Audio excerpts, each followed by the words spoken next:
Right, I am here for another episode of Thorinquiry, my interview series on my side channel, and my guest for this one is going to be Logo Daedalus, who is an author. He wrote a book called Selfie, Suicide, or Cairey Turnbull's Blue Skiddoo, and I would say he's better known for probably his Twitter persona/account, which is indeed Logo_Daedalus at twitter.com, the cursed bird app that we all obsessively use to simultaneously find as many people that hate us as possible and annoy the few people who do like us. A lot of that was self-indulgent, but listen, you should know a lot about self-indulgence logos. So I want to start out with the simple question, right? I actually normally hate intro questions and all that. That's why, if you notice, I didn't do the stupid thing of asking you to introduce yourself, because it's pretty obnoxious, isn't it? If you can't even introduce the person you're choosing to interview, you should be fairly curious about them. But I will ask this question, which is there a special significance to your name? Because I know you are quite interested not only in the literary field, but the occult field. And anyone who knows about the occult knows they place an inordinate amount of importance onto specifics of names and resonances and connections and let's just say illusions. Yeah, so sure. Obviously the logo part, people might understand the logos, the word itself. I mean, that seems to tie into your philosophy. Daedalus, people might know from Greek myth, genius inventor. Now, first of all, when did he come up with this name? It does sound like sort of a younger man's name, maybe. And what's the premise? Is there a special connection? Because I almost get the vibe, Loco. This happened with me when I picked the name Thorin. I didn't pick that name, mate. It was just a name I had in like a Quake server 20 years ago, and I forgot to change it. But then when it caught on, here's what's crazy. Even though I did not pick it as a name I used a lot, I used the random names. It's almost like the actual resonance of that character in Tolkien became more and more relevant to my life as I grew up. So I almost feel like there was almost some weird, like I was supposed to be named that, if you know what I mean. So give me your thoughts on this topic. Yeah. Well, when I first picked the name, it was really, I didn't put that much thought into it. I was just changing it away from the former handle I had, which still had parts of my like normal, everyday normie name. So I was like, this was like 2015 or so when I changed my handle to Logo Daedalus. And I was just more like worried about being doxxed and stuff. But I've been doxxed so many fucking times at this point that really didn't really solve the problem then. But I was just looking for a name to pick. And this word is a word that I've always liked, the word Logo Daedalus. It's like a pretty antiquated word now. It's more popular in like the 19th century, but it's a word to refer to like someone who plays with words, like making words, like Daedally. The Greek suffix there has everything to do with like making and building things. That's why like you have the character Daedalus in mythology. Right. And so a Logo Daedalus is someone who builds things with words, but it also has like pretty negative connotations for someone who's like a little overuses words, like someone with a purplish prose and things like that. And I always get people complaining that I'm like that because I love to use really big words and things like that. So I was kind of like a self-deprecating name also. So I was kind of like preempting people's criticisms of me for all of these things just in my handle itself. It's like, yes, I'm very aware that I'm this insufferable suit or whatever. That's another thing that people use that term. So I'm like, I'm a Logo Daedalus. But, Daedalus, Stephen Daedalus is also the character in Ulysses. It's a name that James Joyce took upon himself, and a lot of other modernist poets. The concept, like the character Daedalus, magazines named Daedalus, all of these things were really big with like the modernist poets in the 20th century. And I'm a big fan of them, and I'm a big fan of all of these things. I think I first ran into the word reading Nabokov, and it stuck in my mind ever since, and now it's my name. The fun thing there, obviously, is something you alluded to. I mean, if people don't know, you have a podcast with Cantbot called like Pseudcast, and you lean into the idea that you are pseudo-intellectuals and indeed all your audiences. Now, the reason why I find that fun is this is something I've actually done in my own career in the esports field, which I know is going to seem weird to people who don't know what this channel's about. If people don't know, I think Logo said once he was interested in like League of Legends or something. Isn't that how you found out about me? Other way around, man. Oh, you really? Started following me a long time ago. Okay. Holy shit! Wow. I was like, I wonder why. You knew League or something, and that's where you recognized the name or something. Yeah, I mean, I never really got that into League. I mean, frankly, I'm pretty. If we don't have to talk about League, you probably won't like my opinions. I'm pretty like anti-gaming. But I've come to the same position myself, mate, which makes it a bit awkward if you noticed. When I was in college, I watched League of Legends like ruin some of my friends' lives and things like that. Or just like totally replace like socialization. So it Yes. was like I never wanted to play League. So then like I guess I just read books in those times, and that explains my college days Right. where you usually imagine a bunch of people like in a room just playing League on their laptops all the time. Like Sure. that was a very standard sight. But I only play Smash Bros. So I would play Smash or like Project M back in the day when that was still a thing. And then I would just read books. So that's pretty much my life. I've Right. been playing Advance Wars. That's the only Okay. game I play right now. That's a pretty old school game if people don't know, but it is a banger, I will say. If people Yeah. don't know, essentially it's from Oh, like the it classic has. era.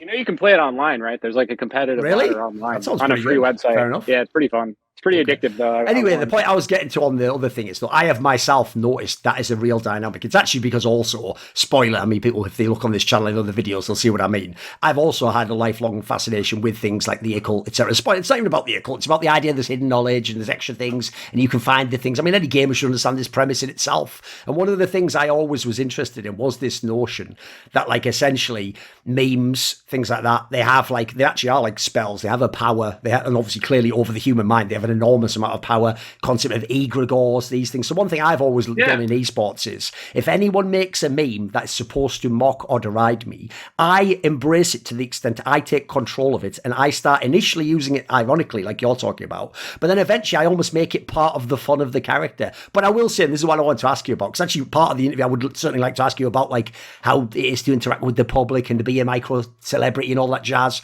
Because here's the thing I find, mate, is the kind of idiot that really thinks they're hurting your feelings by saying something very obvious, like, oh, you read a lot of books and like poems. What are you? Fucking pretentious or something. That type of guy won't even get the joke when you sort of lean into it. In fact, he'll even think he's called himself it. Like sadly, those people are very disappointed. So I wanted to know what is your, because if people don't know, you're someone as well where here's the quick explanation. 10 years ago, Twitter basically was what you'd imagine the app would be. You follow people you're interested in, you curate your own feed, and from that, it's like having TV without all the wankers. Obviously, that's a bit of a fucking compliment to some of the accounts, but let's just say it like that, right? Now, it's become this weird thing where because people let the algorithm drive them to places and tell them, check this out. Instead, it's like you're trying to still do your comments for what you think and potentially people are interested. But the reality is every dickhead in the world can find out. And on certain given days, they just all descend on you. They're not interested. They don't know you. They have no fucking interest in what you have to say. And you're just like sort of in the virtual stocks, as it were, and you get the fruit pelted at your face. So what would you say to this angle? Because I notice you have kind of like a bit of a contentious relationship with your audience, whatever that cursed term means, you know. Yeah, I would say I mean, I guess I could ascribe like personal responsibility to myself because I definitely know that I'm like riling people up or like saying things that are going to be bothersome to specific like groups of people, particularly like instrumentalized people, like the type of people who are like in a lot of DM groups and they got linked to something and they'll just like blind react to like Right. push a ratio or something. Like there's all this weird so you could look at it like sociologically where it's kind of like training people to act like a bot swarm would. Like people are literally like turning themselves into like bot swarms for like these like imagined like virtual communities that they belong Yes. in on like Discord servers or whatever. And then they start to act literally like bots. Like, and that's why everyone's like, like people accuse each other of being bots all the time online, but it's like that's sort of what the environment itself is conditioned everyone to act like because bots actually get the most engagement. Like you can build a bot and get it to have like a bunch of followers like pretty easily. It's really not that hard to do something like that. It's like that's the like what we're discovering, I guess, maybe in the nascent 21st century is that it's actually pretty simple to create like an automata that passes the Turing test here. Yes. And in some ways, there's a funny quote someone said once, which was like, sometimes people anthropomorphize people too much. And I think that's true, Sure. especially today, because a lot of people are just bots now, or like they act Yes. like bots and or like they deny like the complexity of being a person and I'd rather be an avatar. I guess I'm sort of guilty of that in some ways in the fact that like, I have this like public persona under the name Logo Daedalus and things like that. But I was never really trying to do that in order to like hide myself from like responsibility for the things that I'm saying or anything like that. I'm not just trying to, be a troll without like, just being like some nihilist. I'm not like that. The whole reason I wanted to be anonymous was because I don't like everyone else on the internet, and they're all fucking psychos, Sure. and they surveil me and like create dossiers on me and threaten people in my life and shit all the time. So that's the real reason why I ever wanted to be like anonymous or pseudonymous, but obviously that doesn't work. So yeah, I just like, I don't know. I think the internet's pretty bad at this point. Like, I think we need to start over on the internet. Yes. I think it's too late to save it as it is. No, it is. Like, I always say to people, like, look, I get the people who are way more disciplined and maybe they're just using the internet for things like, obviously, the classic example, if they have like marketing networks and stuff. I can see how those guys can sort of navigate it and just get the positives out of it. But it's like, mate, the internet is like that fucking like apocalyptic wasteland in fucking Judge Dredd outside of the mega cities. Like, you wouldn't want to live there. And the people there you would not want to fucking meet. And there's nothing good going to come out of it. Like, it's not going to work. So I agree. On some level, it was a mistake. We should shut it down. But I have a similar question, okay, which goes like this. When you talk about those people that indeed take on the behaviour of bots, basically the classic term is obviously everyone calls them NPCs because again, gamer lingo, right? This is one of the weird things I've come to as sort of an epiphany in life, which is, you know, when you get into the world of the occult and the world of, back then we used to do, you know, this, we used to just look at it for fun in the 2000s and all the conspiracy shit. Like, if people don't get it, people like Alex Jones were fucking hilarious. You didn't even give two thoughts as to whether it was legit. You just almost heard it as though it was like, fucking hell, this is some shit you'll never hear on TV. So anyway, when we were all getting into that back in the day, one of the things that used to be the most powerful mechanism to make you hate the people they present as the enemies of the world, which, spoiler, they're all puppets too, but okay. When they dangle these evil fuckers in front of you, they always use this angle, don't they, Logo? They always say like, and you know, they just think of humans as chattel and scum, and then we're just breeding stock to them, and they don't even think we have like sentience and consciousness. That's why they're going to make us their robot slaves in a new. And then, well, here's the sad thing: in the moment, you're thinking of you and your loved ones, so you're going, "Holy shit, they're evil, they're pure evil." But I have to tell you, mate, the more time you spend dealing with the general public and interacting with, just because remember, Twitter is pure thought. There's no person in the way, just their thoughts alone. Listen, I'm not going to do any evil shit to people, but holy fuck, I sort of think they've got a point, Logo. Do you know what I mean? The average person, they're not stupid. They aren't fucking cretin, you know. There is a degree to which that's true. I mean, and the thing is like, you can't really like, it's true insofar as you don't extract yourself out of that and be like, okay, well, I'm different. No, not me. Sure. I'm not like those easily programmed people. I'm not like cattle or whatever. I'm not like that. I'm different. Not me. I'm elect. You know, I'm special because I know this. You know, I'm woke. I'm enlightened or whatever. That's where it starts to get bad because I mean, we all are like not. We're all heavily domesticated, you could say, right? Sure. Like, what's like the real, like, we're talking about like technologies here, the real technologies that separate us from everything else. What makes people unique in this world is language and domestication. Like, we domesticate animals, we can turn animals, train them, and have them act the way we want them to. And we've done this partially because of our ability to use language and develop language. I would say personally, my theory of language is that it emerges from like human like predatory structures, like, and in the sense that like when we were going out hunting and things, you know, putting on camouflage or like these sorts of things are in effect a type of language where you're trying to like speak the language of nature so that you can like confuse the senses of these other creatures. Like, for instance, like in an early hunt or something, you'd wear the skin of the other animal to like blend in their society. Yes. And things like that. And that type of thinking is not found in like pretty much anything else. Like, it's a very particularly human thing. And that's like creating clothes, and that's like everything. It's like the Daedalus. It's like the logos. That's what's unique about humanity.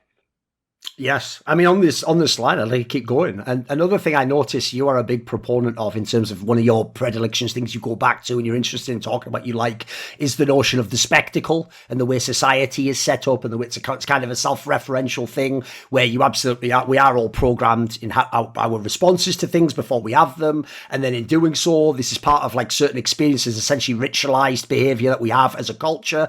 And like I notice in the modern day, people have started to make inroads in this area, but it seems like from your commentary, you almost see this as like this. These are the replacement for God and religion, right? Essentially, like when we, I mean, I see a lot of this. I see a lot of cargo cult behavior on every topic, mate. It's a pretty standard like historiography, I think. I mean, you can't really look at anything like that exists in modernity or like around us today without the genealogy of its origins, right? And like everything comes from the cult, right? Like, yes. Cultivating culture, agriculture, cults. Yeah, obviously, like these sorts of like symbolic networks that we might call society or something today. These like communities of language and things are like the one of the most basic human technologies. So it's like, you could say like, okay, people are like, I'm not religious or whatever. And what they really mean is that they don't perform certain rituals, but it's really about the way you think. Like it's impossible, in my opinion, to be an atheist, or whatever someone who describes himself as an atheist is doing is not really describing very much about themselves at all. I agree with like some thinkers who would say that at the height of like theism or theology, there is a kind of type of atheism, where people like in negative theology will talk about the absence of God being the presence of God, like absence as presence, and these sorts of things. These sorts of paradoxes end up making it impossible to distinguish an atheist from a theist because there's not really anything there. They're both positing the same entity, and they're positing a type of ontological relationship to it, but that entity is the same, if that makes sense. Yes. Like when we talk about God, we're talking about reality. We're just talking about absolute reality, like what is absolutely transcendentally true and real. That's all it means, But like people take it as a, man in the sky type things, and then they think of themselves as being superior to the cattle who believe in God because they don't believe that God is, Sure. a literal man in the sky. They say God is just our feelings or whatever, they'll abstract it to something else. I mean, along these lines, then, this is also, by the way, like, don't worry, I'm actually not some like obsessive stalker with a dossier. I just have a very good memory, and if I see things in No, you're text, a good I'm reader of autistic. mine. So, You've been yeah, following me for a long time. yeah. Basically, the thing is, if I see things in text, it's not that I have a photographic memory. I can just sort of remember like turns of phrases and stuff. So basically, I also know, for example, like some of your religious views, just inferred or directly stated in tweets. So along these lines, then I want to ask you this. So another area I very much agree with the way you characterized that is, it's also the notion that people make it that if like, for example, what you said there could really just be a universalist position that, by the way, is very popular right now. If you want to just get Christian people on your side, you just say, well, when I mean God, I just mean sort of the world or creation itself. And I mean that, how that would affect you. But the key distinction for me goes like this. It's the notion that, like, yes, God could be everything. By the way, that's essentially like the fucking Hindu, like, mythology, obviously. Yeah, it's pantheism. But the question for me becomes this. Is it everything in the nihilist sense that they want, where it's like, so as a result, nothing matters, there's no relevance, nothing, meaning it's random, atoms smashing against each other, rocks start talking, everything just comes out of nothing into nothing, heat, death, or is there any inferred teleology behind the world, nature, experience? Is there something that's not just human delusion? Logo, what do you think? Well, I'm a Christian, so that's like basically my answer, right? Is that I do believe that there is like a telos to reality, and I do believe it's been revealed to us. I do believe in an absolute reality, and I do believe in an end of history that we are on our way towards. So, like, that's what I'm like. A lot of these people they like to preserve mystery, right? Yes. Like a lot of these theologies will preserve mystery. Pantheists have to preserve mystery because pantheism is one of the most absurd possible things you could possibly believe. It's literally like philosophically indefensible, I think. But because basically, as Kajeb said of like Spinoza, if you're a pantheist and you have to believe that this absolute reality, which you are only a subset of, right? Like you're like a fingernail clipping on the body of God, which is just all of material reality or something. How could you, in your mind, the subset, small part, contain that understanding of the world? How could you contain the self Oh, it's consciousness for the absurdist. entirety of Yeah. reality? It Yes. doesn't make any sense, but that's what they have to believe. But and it's like how it's like a mystery. I just felt it. I felt it by intuition. It's just a sentiment, and that's ultimately what it comes down to. Is they just want to preserve their sentimental mysterium. And I think Okay. that's like the greatest enemy. Like I believe in revelation. I believe in eliminating all mysteries, and I believe in revealing the truth of all things in the last judgment. Okay, so when you say all that, obviously those are all very sort of poetic literary concepts. Here's the question I have. I know you often recommend a book for people along these lines. It's one of the books by Seraphim Rose, if people don't know. You can recommend it. Wasn't it like Jesus' Message to the Human Heart or something? Is that the title? I'm not a huge Seraphim Rose, but that's definitely something that's like around in the corners. I do like those like Orthodox guys. I believe, and he's particularly interesting because he was like in San Francisco. He was like an ex hippie Right. who sort of took up the Orthodox banner here. in San Because Francisco. basically my question to you goes like this. Obviously, like, admittedly, I will give this caveat. Only in the modern day, I cannot know what people were like thousands of years ago, if they really were, I don't know, Essenes or whatever all those cults were back then. In the modern day, the person who says, I do believe in Jesus' revelation, I believe in all those things you just said, apocalypse, like Judgment Day, afterlife, they would mean it in a very literal sense. Like, that's just the way they're sort of thinking of things, and they are in the alternate ways they worldview don't, where... though. In some days, I would say that they're actually not truly Give me literal unpack it for them. Yeah, give me your thoughts. How does this connect with your thought? Because their conception of this isn't something that's like ultimately real. They conceive of this as like some sort of like impossible mystery, right? Like what all of these things are, they don't really know. They just believe in this sort of like abstract vision of like, you know, like a rapture and things like this. They have this like particular like apocalyptic imagery, which they like are constantly summoning, but they can't really disclose like what is the end of history, right? They'll just be like, well, it's just like, you know, it's the apocalypse, and it's like when the good people are rewarded and the bad people are not. And it's like, well, what is that like really? And they're like, well, I don't really know. You know, you just have to wait and for it to happen. But I'm more of like a literalist in the sense that I believe that that like it's very obvious. Like, I mean, so these texts, right? If you're reading like the Book of Revelations, you're reading these like old things, you're talking about like occultism and stuff. All of these terms that they're using, all of these like symbolic terms, all of these like metaphysical terms, they also have like literal correlates in actual reality, you know? Like when you're talking about like the horror of Babylon or something like that in the Book of Revelations, that's not just this metaphysical, abstract, poetic image. That image is meant to represent actual forces that do exist in the world, right? Like the horror of Babylon is the Roman Empire, very explicitly. So then when it's like, okay, so well, what is the Roman Empire? Like, what does it mean for like the Roman Empire to be like ended? And like, well, you know, look at the Roman Empire we have around us today, right? So yes, we do live in a continuity of this. I mean, there's the Club of Rome. We have the Rockefellers meeting with the Vatican. All of these powers still exist like millennia later. Yes. We haven't truly actually completed the revolution that the earliest Christians were calling for. And there's a direct line through all of these Christian reformations and revolutions over and over and over again through down the centuries. The Protestant Reformation, you could go back to the Essenes, as you were saying. You could talk about the earlier Christians, like the Donatists, and you know all of these different sects, the Phrygians, and move forward to the Waldensians. All of these different people who were fighting against the domination of the Roman Empire for centuries, and that truly does lead up directly to the nascent forms of like socialism and communism. They're direct inheritors of this tradition of a type of radical Christianity, which was aimed at actually reforming people's relations with the world, right? Like, what's the Lord's Prayer? It's so simple. It's so simple in some ways, but it's so covered up by like ideological like propaganda. It's obviously very important to control what people who believe in Jesus and like Christians or identify as Christians. It's very important to like coordinate what they believe. If you're in power, right? You're like, we want to make sure these Christians support my rights and like my ability to collect like rent on debts and things like that. Even though that's extremely like antichrist, obviously. Yes, of course.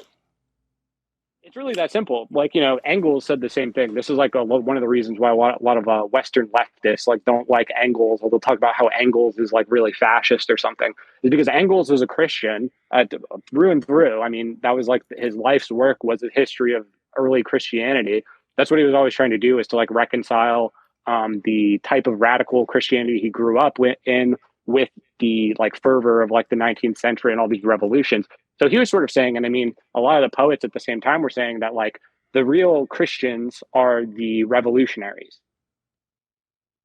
I mean, I have always thought that was the weird part about modern Christian. Put it this way, I'll give you the obvious analogy I've always thought, 'cause this is such an incredibly unexamined fucking thought in the real modern occult. You know, when everyone is in those...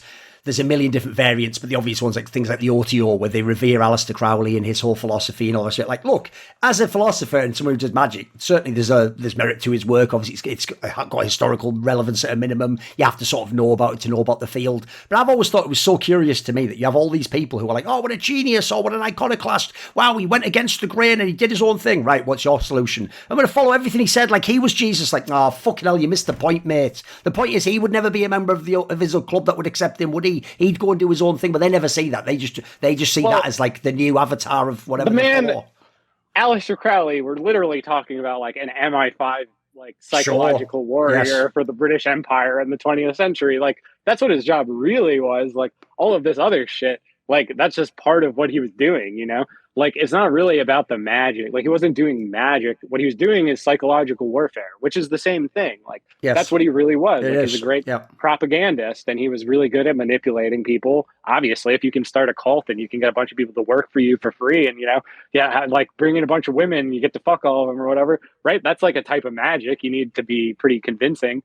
You need to be offering something in like some type of like wish fulfillment fantasy for these people. And I don't know. It's really baffling to me how popular like all of this stuff is, because it's really, there's not really that much of a substance. Like what is Aleister Crowley boiled down? It's do as thou wilt. It's just literally like just do whatever you want, man. Like there's no rules. It's the original slogan. Yeah, exactly. It's intentionally vague, as all slogans should be. It could be Pornhub's logo. It could be Pornhub's motto. It doesn't really matter. Like it's anything. Like it's not revolutionary in any way. Like that's like the liberalism of, that's this concept of freedom where there's no such thing as like sin or anything like that, right? It's not like, it's like, well, are you fully expressing your freedom if you're addicted to the heroin? Is that your full expression of freedom? In Aleister Crowley's world, it's like, well, he picked, like the heroin addict, he picked that trip. That's what he wants to do. So this is justice because, he's just going to go die being a heroin addict. And that was his manifestation of his freedom or whatever. And it's like, that's not really how I understand freedom. I don't think that person is truly free. And if you don't believe that a person who's like enslaved by, let's say drugs or like chemical dependencies, these types of things, if you don't believe that type of person is really free, then you're not a liberal. Because a liberal can only say that that person is freely making their choices. It's all about consent. That's their egregore. They cannot escape is the concept of consent, isn't it? Were they informed? Exactly. Wasn't informed? Did someone tell them, hey, you might not want to do those drugs because it'll be bad for you? If they knew that, then then it's all their fault. I've always thought that was the most funny part about their worldview, that obviously they do all make themselves, I am the good person TM. But then if you ask them, like, what would you do if a guy was just like, dying on the floor, killing himself? Like, I'd just let him because that's the right thing to do. Like, holy fuck, dude. Like, I think we need to do a review on that moral thing. I've got a question that goes like this then. Like you said there, you hinted at it with the Aleister Crowley part when you were talking about the Roman Empire. I know you're someone who, this is another interesting angle. You've got your own perspective on it, but I'll give you an example. One reason why in the modern day some very interesting conspiracy material is the notion that all of these, I mean, a lot of them do come from British intelligence and Tavistock and all that. It's the notion that a lot of these, let's just say actors and agents in the world who we think do other things, they're celebrities, they're actors, they're sports stars, an actual classic theory, which I mean, seems to have a lot of just basic validity to it, is they probably are intelligence agents, because what better cover to go to these other countries? What better company cover to meet up with people in places? What better cover to go and meet famous people and enact operations on them? Now, I know you actually take this further, because as you alluded to, essentially, don't you see within the religions, like essentially you see political movements as inherently religiously driven, right? Even though there's no difference. Here's the thing, in the modern day, they would all tell you post 20th century, it's the opposite, right? They're all supposed to be devoid of religion and there's none of it. But so give me the wrap, give me how you see this. Well, number one, there's no distinction between religion and politics. They're always the same thing. Like whenever a new religion emerged in the world, there was also a political movement in order to like have a society founded on that religion, right? Like, when the Buddha showed up, and they're like these like earlier like pagan or like Hindu or whatever the fuck they were calling themselves at the time. That was like these is like a radical atheism, right? When Jesus showed up, Christians were considered atheists compared to like the Roman state church, the imperial cult, and things like this. So that's how it always is. Like it's not recognized as what it ultimately is, because it's recognized as a negation of what exists now. So when people are like, afraid or terrified of like communist atheism, right? For instance, right? Is because that was like a very strong negation of their sense of like Christian morality and ethics and things like that. But their sense of Christian morality and ethics was fundamentally just the defense of these bourgeois institutions and the defense of, the Crown Bank, the defense of the City of London Corporation, these sorts of things, the defense of these wealthy powers, the ancient regime, et cetera, et cetera. That's what their Christianity amounted to. So you have these atheists, and like these atheists are like, we want to feed the world and we want to make the world more like it is in heaven. And it's like, are those the atheists or are those the Christians? That's always like the sort of irony of these things. So I don't really see a distinction in those things. Obviously, a lot of people who work in the arts and stuff like that are heavily instrumentalized by the intelligence state, because that's an extremely important thing. I mean, we won, like, America, the West, the Anglosphere, however you want to put it. We won the 20th century, like, major global civil war, the world wars and things, through public relations, through surveillance, and through spectacle. We have the best advertising. We have the best pop cultural media circuit. Like, we did all of that. We were so good at it that people in the Soviet Union, right, wanted to be Americans, or like they were Americanized culturally. And that's explicitly what happened. I mean, you can read way back with like Steve Jobs, like doing interviews with the CIA about trying to get Macs into the Soviet Union and getting them online so that they could help destabilize the Soviet Union and have like a liberal regime come in afterwards. This is how we do it. I mean, why did the iPhone proliferate all over the place? And then we have the iPhone revolutions, these color revolutions or whatever, in the 2010s under Obama in Libya and things like that. It was all promoted as like the iPhone the tech was caused instrumental. these revolutions. Yes. Right? That's how that's like what we do. We're, like, sometimes I think of it, it's kind of funny. It's comical to think of it this way. But you can see all these like global civil wars and stuff of the 20th century. And America is kind of like the team that was like, we're going to solve all of the problems by putting on a big show. You know, that's America. Sure. Like, we're like a country of like con artists and carnivals and cranks and like the frontier and, you know, all of this sort of shit. We have the traveling circus and, you know, vaudeville and all that. And that was like the real thing that America was known for, even in like the 1920s and stuff like that, is that was this big, like, decadent place that had a lot of cultural freedom, you could say. Yes. So we use that. That was what we used to win all of these things. So we used the cult, like, we've instrumentalized culture itself. Like, that's kind of the sickening thing about it, because culture is like sacred, right? Like, you know, music is like sacred, like making a drama, like putting on a play. These things are like sacred. Writing a book, this is like a sacred act. Like, it's a very important thing. It shouldn't be treated as just like this pure instrumentality to controlling or maintaining the specific and socioeconomic arrangement that we have right now. But that's obviously how it is used. So, I mean, it's really not that hidden either. I mean, look at, like, you know, Ben Affleck making like Fargo or something. Like, well, Ben Affleck is clearly pretty close to the CIA. Like, a lot of these people are, and why would they be ashamed of doing so? You know, it was considered, it's like a pretty high prestige thing to be a part of, and you get a lot of there's a lot of benefits, right, to being a part of these organizations. You know, helping them out. If you they rub your back, you'll rub theirs, etc. That's how it all works. So obviously there's a reason for that, but it's also more like you can go literally like infinite levels on this, right? Because I've looked a lot into like improv comedy, like improv Dungeons and Dragons, these types of things of like people being able to adopt personas like in the moment and improvise. These are skills that are very much in need, and these are things that they look for in intelligence agents. In fact, the British intelligence agencies, I think it was last year, they were doing a promotional campaign, like trying to get recruits.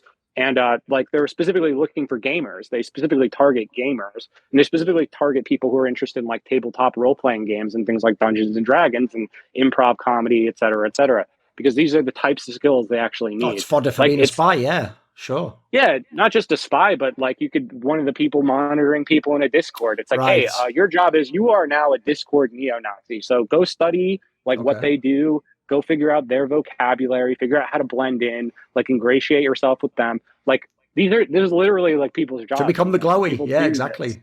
Yes, exactly. Okay, along these lines then, it's an easy transition. An area of the occult I always found fascinating. And here's the thing, if anyone's a random casual, spoiler, if you don't get any of these things, that's because you've just stayed in the fucking shallow end of the pool and you've let everyone tell you that is the pool. And spoiler, they never tell you the interesting parts of any area. You have to go digging for that. That's the part that they tell you about almost certainly isn't. So the most interesting part of the occult to me is about John Dee and then Francis Bacon, and essentially how their vision of what like the world was fundamentally in their occult view was essentially imposed upon the actual world by the British Empire. And if people don't understand that, they're going to just think again in model lens. It was just about there's two ways you do it. It's either you believe in the monarchy angle, it was about like British values or spreading Christianity, or you believe in the modern capitalist one of like they were just doing it with businesses. It was like the original Amazon.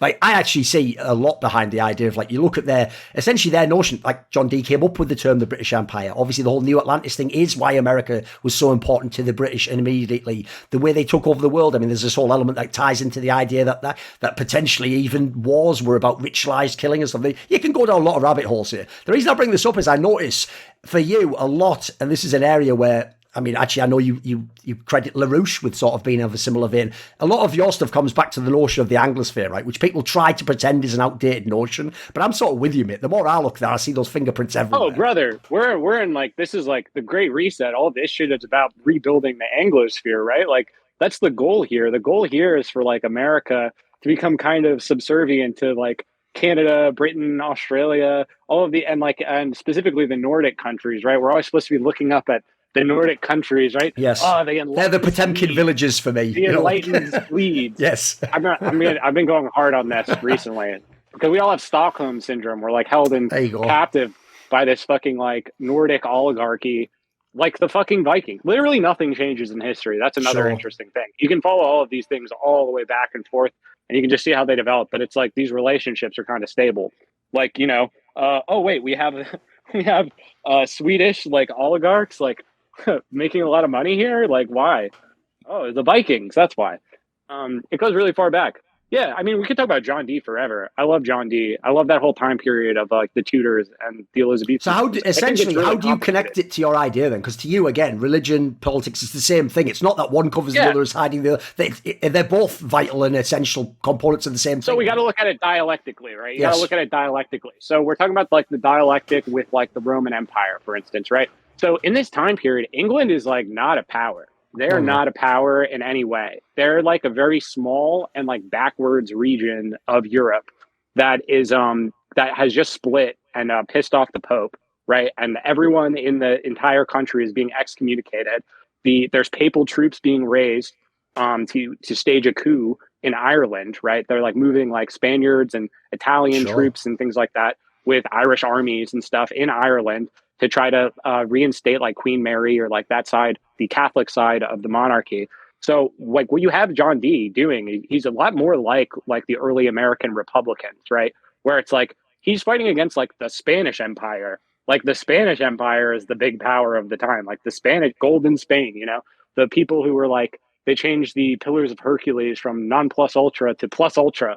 They decided that they were going to go take over the entire world. The Spanish Empire, they're like, we represent the papacy, we represent Rome, we're the new Rome, we're going to take over the whole world. So John Dee's vision is actually opposed to that in this time period. He's like a part of this network of like radical Protestant reformers who actually want to reform the like political economy of the time to be like to produce like more like a utopia for intellectual development. So they didn't want to have like the Inquisitions. They weren't a fan of the Catholic Church. They wanted to have like religious freedom of people's religious self-expression. We take all of this for granted as like Americans now, but all that whole idea comes from that, right? Comes from these like Renaissance humanists who were opposed to the Catholic Church and siding in sometimes with the Protestants, but then the Protestants also go a little bit far in some things.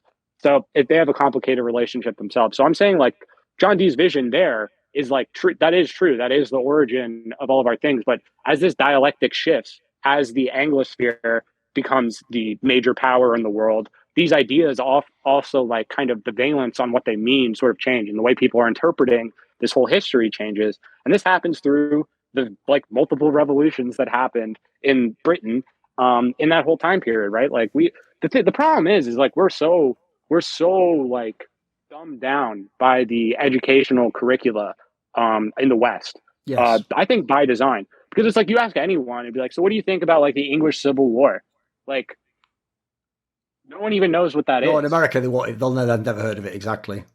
It's just funny to me because like where I grew up in a really old part of America, like I'm from Massachusetts, specifically way out in the woods of like Western Don't you basically Massachusetts. have a theory that literally the two sides of the English Civil War are like the Republicans and Democrats of America, or is the American Civil War the same thing, right? Right.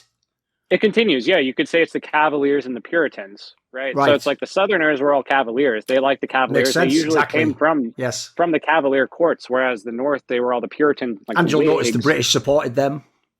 Yeah. The Confederates, they were Yep. big fans of the British Empire. They had really close contacts. I mean, no one knows this either, dude. This one blew my mind when I learned about it a long time ago. But the fact that the Confederate intelligence agencies were being run out of like Toronto and Montreal, that like the funds for Lincoln's assassination came from like associates of Queen Victoria Okay. and was sent over to Canada, and that's actually where like the whole coup was arranged. And then actually the head of the Confederate intelligence agencies was Teddy Roosevelt's uncle, and that's where he got his whole policy for building up the Navy of America. It's Right. wild, dude. Yes. All of That's this Britain's history, tactic. Yes, exactly. it's literally all easily confirmed, Yes. like all public record stuff. None of this is controversial. No, it's It's just not. I that when you know. put it, Yeah. what's controversial is putting it into a narrative. As soon as you narrativize There you it, go. then it's controversial, because that Yes. narrative is very harmful to the prevailing narrative that we're all supposed to accept. So that's why I get a lot of hate, I think, is because I think I'm pretty good at narrativizing like the counter narrative to what the story everyone believes we're living inside of. Because along these lines, I know an area that even just when I looked into the basic history, as you say, you can find the facts and all the information. It's just, no one will ever put it all together for you and show you how it fits together. A classic one for me is this, right? I never get offended for 1 fucking second, mate, when an American tells me, like, yeah, remember we won that war against y'all? We wouldn't have King George lead. It's like, mate, if you ever looked into the basics of it, essentially, as far as I can tell, Britain losing that independence war was the Revolutionary War, rather, was the same as America just choosing to leave Afghanistan now. Like, they could have stayed, they could have kept all that gear, they could have kept fighting, they could have brought all their troops and definitely won, no matter what, but they didn't want to. And as far as I can tell, here's the angle I want to ask you about is it your take that essentially there was also an element of, because I personally think this is how Britain dealt with all its empire. I don't think they ever really left. They just officially left as Britain, and then next day they opened the bloody company, and it's just they're still running shit, aren't they? So what's your take on that angle? Well, Because yeah, I know that must be an say, offense. That's one that offends Americans, right? If you bring that up. Because their whole worldview, I mean, even the Alex Joneses of the world, their whole worldview is the idea that was the one legit event in history. Is like a lot of those people, they're weird Anglophiles in other senses, right? Well, they'll be like, if we're talking about the conservatives, right, or like, the newer conservatives, they'll be like, yeah, like, we fucked up Britain, but like we love Margaret Thatcher and Winston Churchill. Yes, yes, true. Like, that's true. It's like, okay, yeah. The way I see it, right, is that we actually did have a pretty radical split with the British Empire at that time. I don't think they wanted to leave things. Like there were a lot of sunken costs. They wanted to make a lot of they sank so much money into like the French and Indian War and like securing all this territory. They're like, why can't we just like keep raising taxes off of this or whatever? But it's not the first time there was a revolution in America. That's another thing people don't understand, is that in New England, they've been making revolutions against the British Empire all the way back to the English Civil War, like, because they sided with Cromwell during the English Civil War, right? So when the Restoration came in, that caused a huge another revolt in New England, because they were like, this is like New England at the time was basically an independent country. It was minting its own coins. It was governing itself. It had its own constitution, which is called the Body of Liberties and things like that. None of this is taught, obviously, because like that's too hard to get people's minds around, right? But there's this idea that the American Revolution just like emerges there, but it's like it's not true at all. Like the tradition, if you can call it a tradition, of the people in New England, of these Puritan peoples, was like perpetual revolution. Like they were constantly revolting against themselves and like moving further west, because they'd be like, yeah, fuck the Massachusetts Bay Colony, we're going to Rhode Island or Connecticut, we're going to keep going. So that's how it's always been. I forget where I was going with this, but sorry, we can keep it going. Here's an angle for you. I'll chuck this one. Yeah, give me an angle. I've got one for you. So I know, for example, that here's an example of where, again, two strands emerge. And obviously before the internet, we didn't connect these together. It was different people's theories. There's two classic theories that conspiracy people had in America. One was that one. It was the angle of the Lucian angle of sort of like, it's all just the bloody British. Because let's be real. When they say British, understand if you are listening, I am not included in this. Logo is not included in the American side. Oh, no, it's all about intelligence agencies. Yeah, exactly. The City of London Corporation. Yes, they mean companies basically that aren't to do with me at all, and that act through the intelligence network that goes around the world. Are you red pilled on the City of London Corporation? Yes. Do you know what I'm talking about? Fully like the aware square of all mile? that. Yes. Okay. Yeah, because people don't even know this exists. So essentially, right? if people don't know, it's kind of like the Vatican. It's an autonomous area that is not actually London or my country I live in. It's the Vatican for capital. Exactly. It's literally like the holy city for banks. Yes. Like So the anyway, there's square obviously mile. the angle. There's the angle that that's still what runs America, and that was like essentially in the Austin Army, they must have had like a counter-revolution secretly infiltrated. But the other angle is this. The obviously the more mainstream one is the McCarthy angle, right? It's the idea it's all bloody, it was all communist agents. Well, here's the thing: you connect the two together, right? Because to you, wasn't the Soviet Union also like run by British intelligence? So essentially, isn't it just British intelligence all the way through? Except, I mean, I don't know the history of like China or whatever. Isn't this essentially like the octopus behind the scenes? Pretty much, pretty much. It's not just British intelligence. I mean, it's all tied together in like Five Eyes and stuff like that. But the like, it's like the North Baltic, right? Like, if you think about Right. that sea right there. Sweden is also a huge power at this time, right? During like the wars of religions and stuff. Like, this is like when there Sure. was the Swedish Empire and stuff. The Yes. British Empire and the Swedish Empire were very close together. A whole angle on history that is like completely unexplored, in my opinion. But it's very revealing when you start looking through, like you're looking at the Hanseatic League and stuff like that. But I would say like the Soviet Union, it's all very complicated because pretty much everyone's a socialist. That's how I feel. I don't think anyone's not a socialist. If you're not a socialist today, you're like being quirky in a sort of weird way. If you're like, oh, I'm like an anarcho-capitalist, like I just don't believe we should have it. It's like, okay, whatever. You're not like a real person. But even back then, back in the late 19th century, Carnegie, Rockefeller, all these guys were describing themselves as socialists. Everyone was a socialist. Who Like obviously now they it would was a, think a hyper-capitalist would be the terminology, right?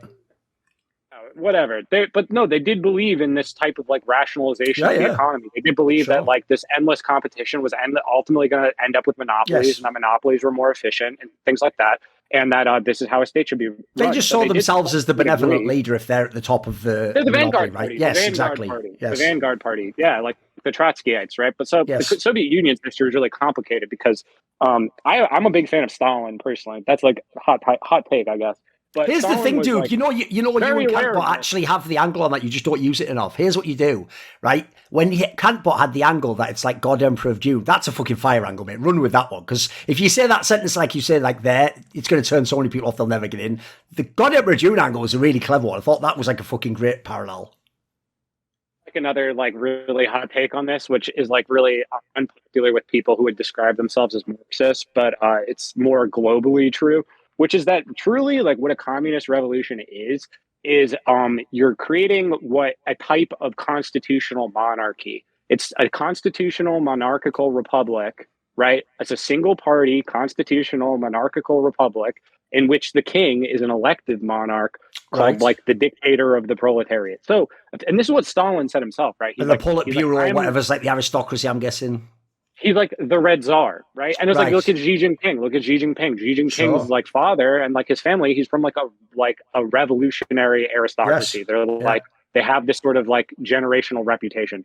This is like we had that here too. Like George Washington is sort of was at the time a sort of like dictator of the proletariat, you could say. Okay. Like that's how things work. Like you can't just like these people like they're mostly anarchists and they just believe in consensus politics and they don't like the idea of authority at all. They're anti-authoritarian. They believe in quote unquote decentralization. What they really mean is the consensus of major influencers, i.e., oligarchy. So instead of having one person who's in charge, you have a Congress, right, of oligarchs, and they come to decisions together. As opposed to having anyone representing all of the people, you have people who represent the people they represent. Obviously, they're representing a specific subset of the population. That's how these types of people envision something like democracy or freedom or like liberality or whatever. They don't mean that there's going to be a single unitary power, executive power that represents the people's interests. They mean that the people's interests are like represented in Congress. Okay. And that's where it comes from, right? That's like where the Magna Carta comes from and stuff, is that it was Sure. inscribing into law the rights of these oligarchs to not have to be beholden to the monarch.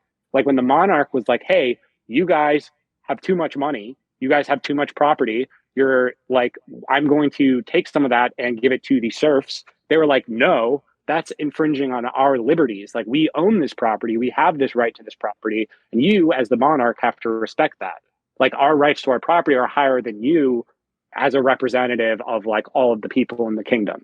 And that's like what our conception of freedom is. And that's why we have this very like anti-unitary executive authority sense of things. Like if you're ever like one person should be in charge, that then people will say you're like an authoritarian Yes. or like a fascist or something. But and or like a reactionary or like a neo-reactionary. If you're like, hey, I think things work better if there's one person who's like ultimately in charge.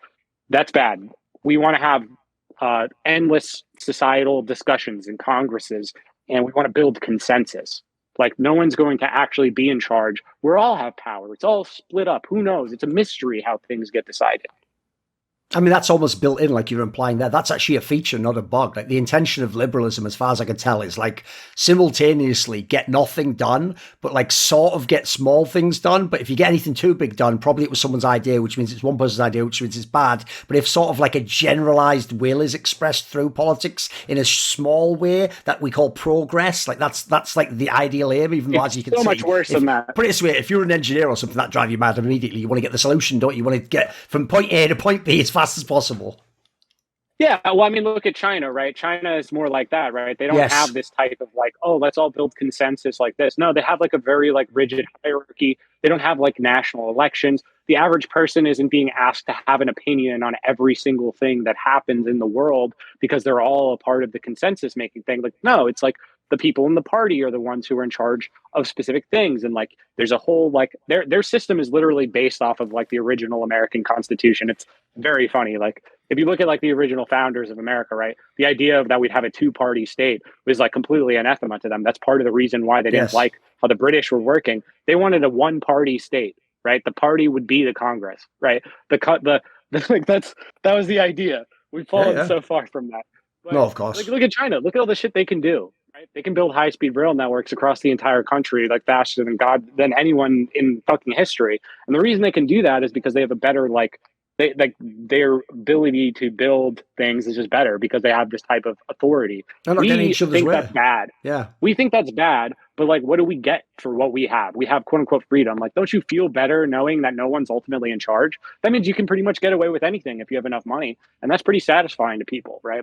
Like some people like the idea is like, oh, I can just get away with crimes here. Like we're all criminals in America, right? Like none of us are free of, like we're all because everything's a crime, and we're all socialized. Like when you're a teenager, right? Like all you're doing is crime. Like you want to hang out and be normal in America. Like 17 years old, you want to go have a beer with your friends. You're a criminal now. Like you grow up being a criminal. You're used to it. We consider being a criminal as sort of being free. So we're like a criminal state. It's run by criminals. The people in charge are criminals, and everyone inside is criminals. We're all guilty, and we don't want to like own up to this. In some senses, on like a personal, individual level, because then we have to take responsibility for our own shit instead of just being like, well, do as thou wilt is the whole of the law. Along these lines, then, one thing I actually find very interesting is it's like when you were describing the thing about Sweden there. The reason it's going to be so shocking to people is either if they're American, as you say, Sweden is the fucking Potemkin village of here's what we would make America if you did all of our insane policies. It's like fascist, dude. If you think about it, really, they're like, wow, look at the Hyperborean, like Nordic, Aryan men. And it's like they have such a beautiful, homogenous society. And that's the only reason why they're able to have like we consider that they have like a quote unquote good quality of life or whatever, but it's like, okay, well, how do they fund that? Like, where does that actually come from? You look at where all of their like pensions and stuff are invested in. They're invested in all of like Wall Street. They're invested across the entire fucking world. They've got Spotify. They've got IKEA. It's not. They also have like whole arms industry. The joke is what I was going to get to. This is how you know the people who have the real most power in terms of like intelligence networks. They're the ones who have the best PR story. So the joke is, in the modern day, Sweden, and the most ridiculous has to be Britain when you consider the Empire Britain. They aren't even considered like bad in any way. They're all good. They're all polite. They're all great people. The joke is they managed to actually psyop people to the extent, even the people they actually did do semi-fucked up stuff to. Again, it wasn't me. It wasn't my country, remember. It was the City of London and all those fuckers. What they did, they actually even get almost thanked for it and told it was a good period in history, whereas the American way, it's like American PR, dude. It's just massive, it's scattershot effect. You want to hit most people, but some people are going to be like, that's fucked up, like you're all scumbags. Like, I feel like America's PR is way worse than those people, Well, America isn't even America anymore, because we don't want to be America. Well, if we're talking about whatever. What I mean is the plan here is for us to become a like part of this coalition of like Anglosphere Nordic countries as a sort of like supranational unit, because the American polity underneath itself, right? Like the real American people as it is like a huge problem for these like social engineering campaigns, right? Like the average American doesn't like the idea of making gas prices go up so that we can socially engineer and nudge people towards investing in electric vehicles or something. Sure. That's the plan, though, right? That's the plan Yes, across obviously. the Nordic sphere Yes. and the British. That's the plan, like sort of globally. Oh, I see what you mean, because the difference is they actually absolutely in the UK or Sweden can just say to your face, we're going to make it cost more money, but you want to be a good person TM, so you have to do it. Yeah, the difference is in America, they'll bristle at that. You have to sort of trick them, right? Like Americans themselves, like this is like why there's actually been like a year-long, it's probably never going to end, this controversy over the notion of being like a patriotic communist. So like if like the leftists are like so fucking helpless. It's like so stupid I'm even talking about this. But I think it's very representative of like how this functions like psychologically across the masses, right? The idea of patriotism being like, no, I like America. Like I don't want to be European. I like America. Like I want America to be America. I don't like Europe. I don't want to be like Europe. I don't want to be more European. I don't look up to Europe. I don't look at these social democratic countries and being like, that's what I want. Because I want America. I want America to be more American. That is like the worst thing you could be on the left, right? Like on the left, you're supposed to say, oh no, we're supposed to look up to the best place in the world, Sweden and Switzerland and these places. Those are the places we need to be more like. And if you don't agree with that, then you're a bad guy. Then you're a fascist and you're closer to Trump. You're closer to those like poor white people and those truckers and things like that. Like the actual working people of America very much don't want to be European. They hate European shit, you know? Like, why would they like it? Like, why would we look up to that stuff? Our whole country was founded on like getting the fuck out of Europe. It's anathema to the identity of the patriotic American. Yeah, so what I'm saying, right, is that you have all of these people, right? You have all these people who are like anti-patriotic Americans, but they're progressive. They look up to places like Canada and Sweden and things like that. And what they ultimately really want is to have like a sort of supranational board, a sort of vanguard party, you could say, of experts and people who are like well-educated and European and things like that, who like really care about, have the best values, are the most humans in the world. They want those people to supervene and like supersede the interests of the American people themselves, because, you know, they fundamentally believe that most of the people in this country are like a cancer or something, and that they just need to be eliminated. You hear this all the time with progressives, like, oh man, we just need all of these people to die off and then we'll inherit it. Like, you know, all the racists are dying off, right? Yep. All of the sexists are dying off. All of the homophobes, they're dying off. All those people with like bad values are dying off, which means that we can now like, you know, create a sort of global socialist state. That's how they see it. They like the idea of like everything being run by the smartest expert people in the world who are trained at the best schools and blah, blah, blah, blah, blah. That's how they see it. They just want everything to be in control of experts, as they say. Sure. Well, listen, while we're on that topic, I would be remiss if I didn't ask you what I think is actually the question of the age, if you follow the kinds of people that are in your Twitter circle, because this is another thing that I find very boring about most people. You know, when you see people who are even brilliant in some other area or they're very successful, and they're like people who just antithetically don't like to read. They even think reading is stupid or a waste of time, or you're off in fantasy land. The way you can always tell, like, sorry, mate, this actually bears out in your fruits.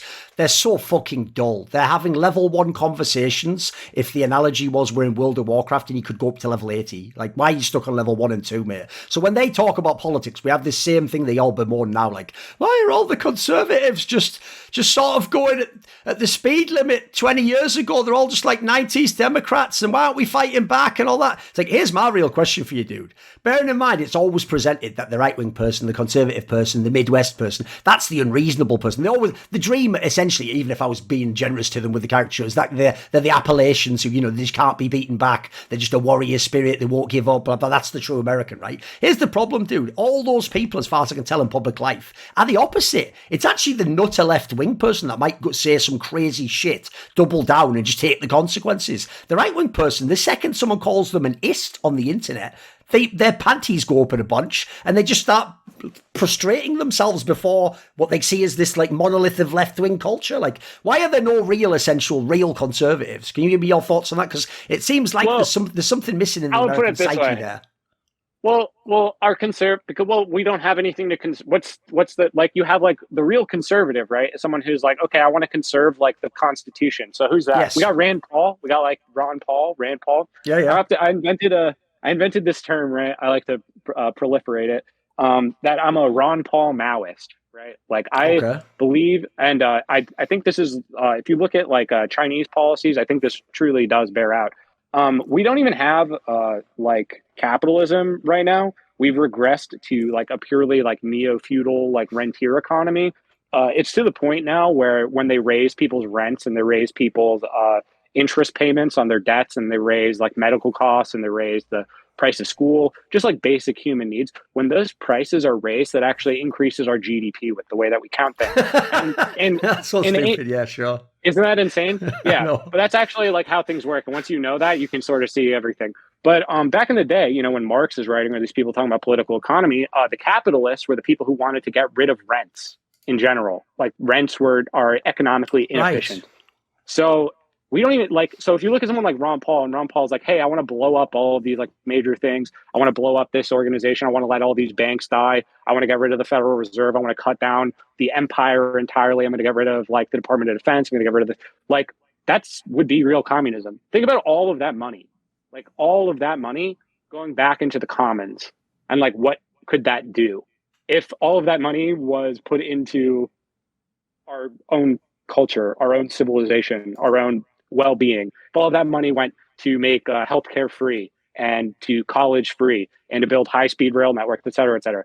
That's what communism is. It's just when the state actually is doing things in like the public good, like for the commons, right? You could say it could be that simple, but that's the way I see it, right? Is that's like if there's a conservative tradition in America, it's that type of actual like real revolutionary force to be like, I'm an enemy of the American empire. I believe in the republic. I want to preserve the republic, which is why I am an enemy basically of the current American state.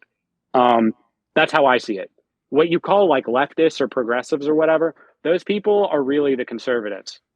Those people want to, like in this normative sense, because they want to maintain everything as it is right now. They just want to create some tweaks in order to Yes. conserve it, in Yes. order to save it. Whereas I think we need to fucking blow it up. I don't think it can be saved. I also don't think I'm going to do anything about it, and I don't No, think of we're course going to do not. anything about Sure. it. But I think it's blowing up like as we speak. Like like everything right now Sure. is blowing up. Partially because like the whole world is transitioning away from the petrodollar, and Yep. that's the foundation of our power. So we got to go to war with China. Otherwise, this country will literally blow up.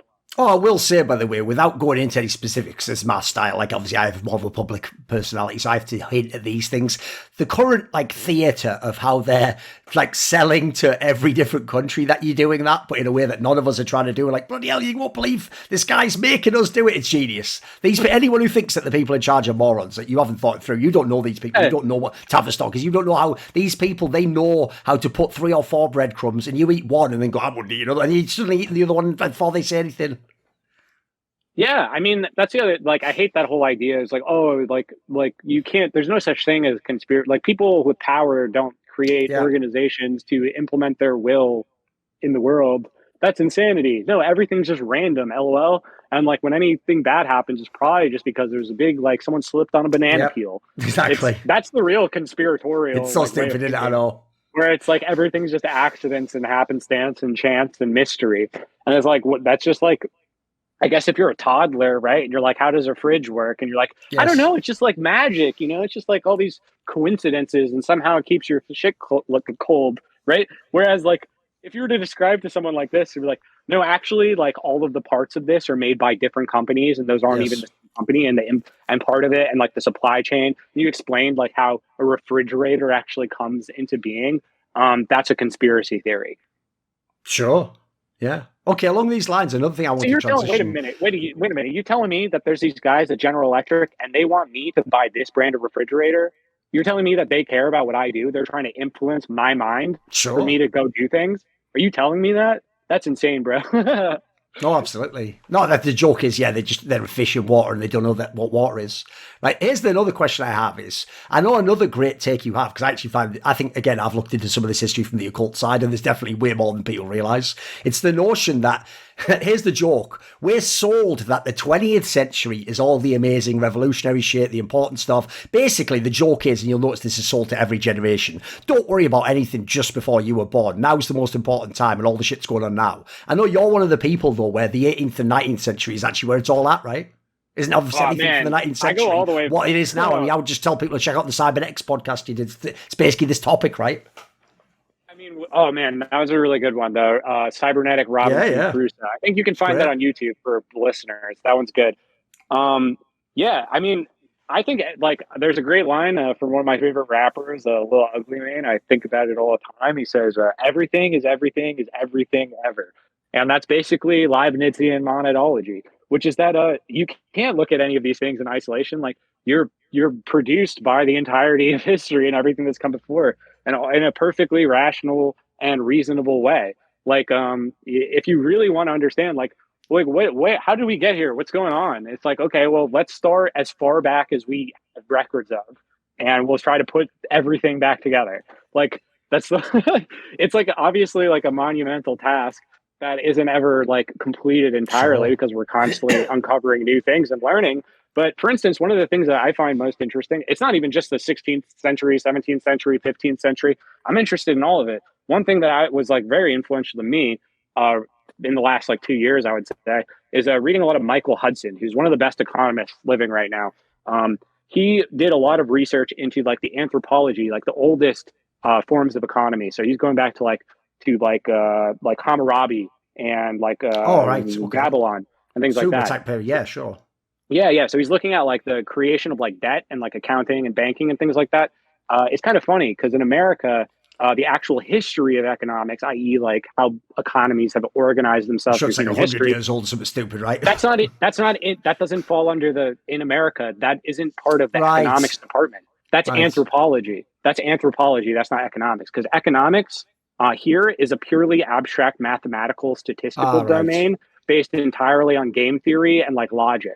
There's no connection whatsoever to how things actually act in history. Like history is completely meaningless Yes. to modern economists, except for someone like Michael Hudson. So it's like what's interesting about that is that all of this like Babylonic cuneiform and stuff, all of that was being collected by the British Library in like the 19th century, and no one had read it for millennia. Like no one knew how to read any of this shit, but they cracked it. They figured out how to read it, and they've been like translating it, and that's part of the stuff that Michael Hudson was using in his research. And this is like where a lot of my conception of like Christianity comes from as well. Because one thing that people don't realize is that when Jesus is saying like forgive us our sins and things like that, the word for sin in Hebrew is the same as the word for debt. And he's really There you go. asking because like when Okay. because This these is like a sins also student came with a loan penalty. rebate or whatever, like give them money back, right? Yeah, exactly. But the thing is also is that like these sins also were debts, right? Like if in the like back in the day with like bear guilds and things like that, if you like murdered someone, you owed money to their fucking Yes, family, that's true. right? Yes, that's true. You had So like a then blood and debt. like Yes. yeah, and like that's how you'd end up being enslaved in some circumstances, right? If you fall into a debt to like this family because you like killed their nephew or something, and you can't pay it back. It's like, well, now they own you because that's you can't pay them back. Like you don't have the means to pay them back. But if this happens like over, this obviously happens over and over, but debts accrue faster than people's ability to pay them off. So back in the day, this is even in like the Old Testament, they would have cyclical like every 7 years or cycle of 7 years they would have a complete blank slate of the economy, all debts forgiven, everything done, like back to zero, and then you'd restart it. And that was like a cyclical process of like the temple. That was one of its jobs. Like the temple was the Ah, center okay. of the economy. So there was this cyclical debt forgiveness, but the Romans didn't believe in debt forgiveness at all. Like they have this oligarchical understanding, and so did the Greeks. And that infected the like Hebrew society and from them being like conquered by other places as well. So Jesus is like, I'm like, his whole thing was like, I want to like forgive all, like, we need debt forgiveness. Like, our society is like becoming enslaved to these like foreign creditors and things like that. We just need to wipe the slate on the economy. And that's never talked, like, nobody ever talks about that angle on it. But I don't know, it makes so much sense to me that it's like, yeah, it's like they're literally were like communists, basically.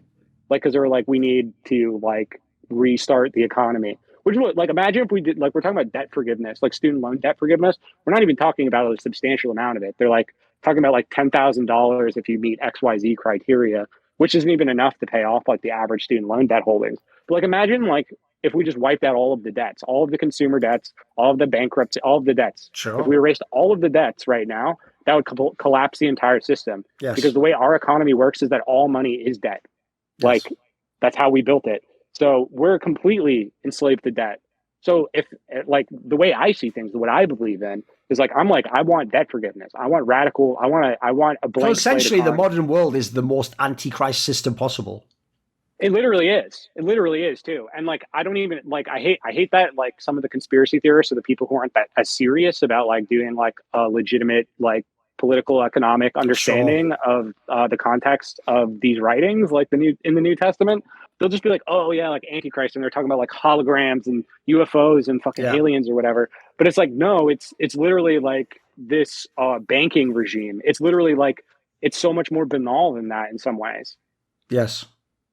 I mean, in a sense, by what you're talking about, essentially, like even the turning over the tables of the moneylenders was the real revolutionary act. Yeah, literally. Like, think about how obvious it is, though. Like, it's so obvious.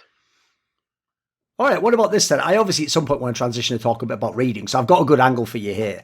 I personally have come to a position years and years ago, which is interesting considering I'm in the position where technically, like, I sort of am explaining things to people all the time in my work, but I actually don't essentially try to ever convince anyone of anything. Like, first of all, I think it is, by definition, a waste of time. The person who, like you say, will convince me doesn't want to, they just want to waste your time, or they're a fucking idiot anyway. The person who's interested is interested and will use that curiosity to drive them to find out more. So what I do instead is this. I've always thought the angle is this. The closest I think you can actually come to legitimate proselytization goes like this. You just explain why you're really into it. And if they vibe with that, they might not even like the actual subject you're talking about, but they might look into it. So I'll give you an example. Whenever I hear people, because I've noticed in the modern world, because there are these mechanisms like religion and how people interact with the world that still exist, they just had to be recoded to a new operating system.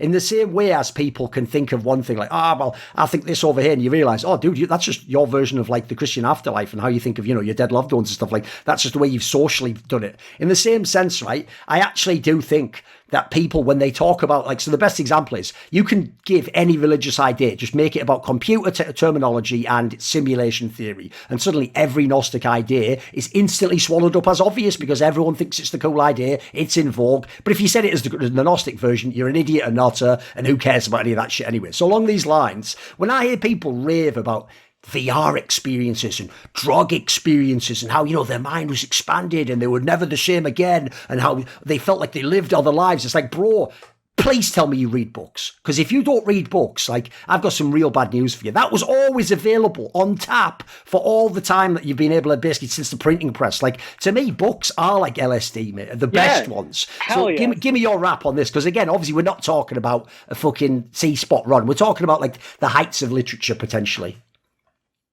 McLuhan, one of my favorite Marshall McLuhan quotes, he said, LSD is the lazy man's Finnegan's Wake. There you go. Okay, read Finnegan's Wake. That's a good psychedelic experience. Like, reading is a psychedelic experience. You're sitting there, like, your eyes are scanning a series of symbols on a piece of paper, and you just sit there and you do that, and you are, like, dissociative, like, hallucinating, like, a whole world, right? Isn't that fucking crazy? Like that we can do that's possible. And like you said, dude, you look like you sat there, but then you stand up, and what does the person say? I'm now going to go out and kill someone, or I'm now going to go out and be a Christian. I'm going to go out and do it. Like, fucking hell, what's happened to him? What happened in that moment? He was looking at the page. Yeah. Yeah, I mean, this was like very obvious to societies that didn't have like written language. They were like, "What the fuck?" Like when we like first came to the Americas and stuff. We'd be like, write down one tribal chieftain's like words or whatever, and then go over to the next one and be like, oh, this guy said that. And then when they met up, they're like, how the fuck did he do that? Because it is like a very magical thing. If you think about it, you're inscribing these symbols. It's like pretty fucking insane. I don't know. Sure. Everyone takes it for granted. But I mean, that's how you expand your consciousness. Like, yeah, you can do drugs or whatever, and maybe that'll change things. But really, like, what is that doing? You could say that's sort of changing. Like, if you're on LSD or something, it's changing your reading of the world, right? Like, you've just altered your like hermeneutical processes chemically. But you can do that by reading. Like you can just do that all the time. Like if you just today you were like, I'm going to believe like this about the world or whatever, I'm going to look for X, Y, and Z. You can like psyop yourself, as they say, into Sure. various perspectives, and that can have like psychedelic effects, right? If you're like, actually today everyone's in a conspiracy to make me have a great day, and you acted like that every single day, and you looked around and you thought every single person was like doing stuff for your benefit or whatever, and like you're the protagonist of reality, you could live in that. And that's like a psychedelic experience too. Like being alive, having consciousness is a psychedelic experience. There's nothing unique about like doing drugs in it, except insofar as like, I guess you're self-conscious. You're like, I am self-consciously having a Yes. psychedelic experience Yes. today. Yeah. And so far as you're talking about the computer stuff, I would say it's actually weirder than that, because it's like it's not so much Gnostic as much as it is deistic. Like they literally have the same conception of like the Godhead that like um liberals in the 18th century had, right? Where it's like, well, there is like this God, but he's silent. He doesn't reveal himself to us except through like the laws of nature and like the laws of physics and like mathematics. Like God is Right. like a computer, and it's Yes. a computer who doesn't use language, but only math and measurement. And that's sort of like people's vision of the Godhead here. That's like in my conception, that God is the devil. Like that, like in the Bible, when they refer to the God of this world, it's talking about that, Yes. like the God of Yes. the laws of physics. Okay. Along these lines, Like, then, yeah. what I would ask you is this: when you talk about like even the examples you give there, Finnegan's Wake is an obvious example. Obviously, I know you're an aficionado of Thomas Pynchon. You even say you think poetry is more important than prose. Right? Here's the obvious question I would ask, and this is a question for the people who just initially get a bit scared when they hear the idea of being a pseudo or something.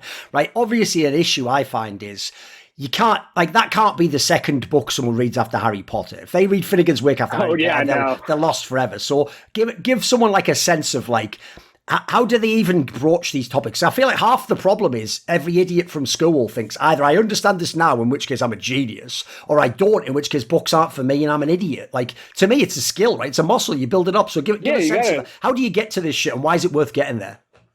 I mean, you got to train. I mean, because well, why is it worth getting there? I don't know. Sometimes I don't know if it's worth it, but I would say I did it because I'm like had an insatiable curiosity, and it actually like bothered me that I didn't know the answers to the questions that I was asking people, and that their answers weren't satisfying to me. So I had to like go like read things myself and like explore things like so that I came to a satisfying understanding of the world for myself. And I've been able to do that through reading over at least a decade, right? I mean, it's not a simple thing, but it's sort of like, if you see someone who's like going to the gym or whatever, and they're not like super swole or anything, and it's like, well, what's the point of doing that? If you're in the middle of it and you're just like, you're still confused and stuff, that's like the hardest part is when you're like just struggling, right? When you're like, I can Yes. read some things, but like these more difficult things, I can't really tell if there is anything to it there because I can get so much out of these earlier things. I don't know if it's worth like going further or if actually that's like a big scam.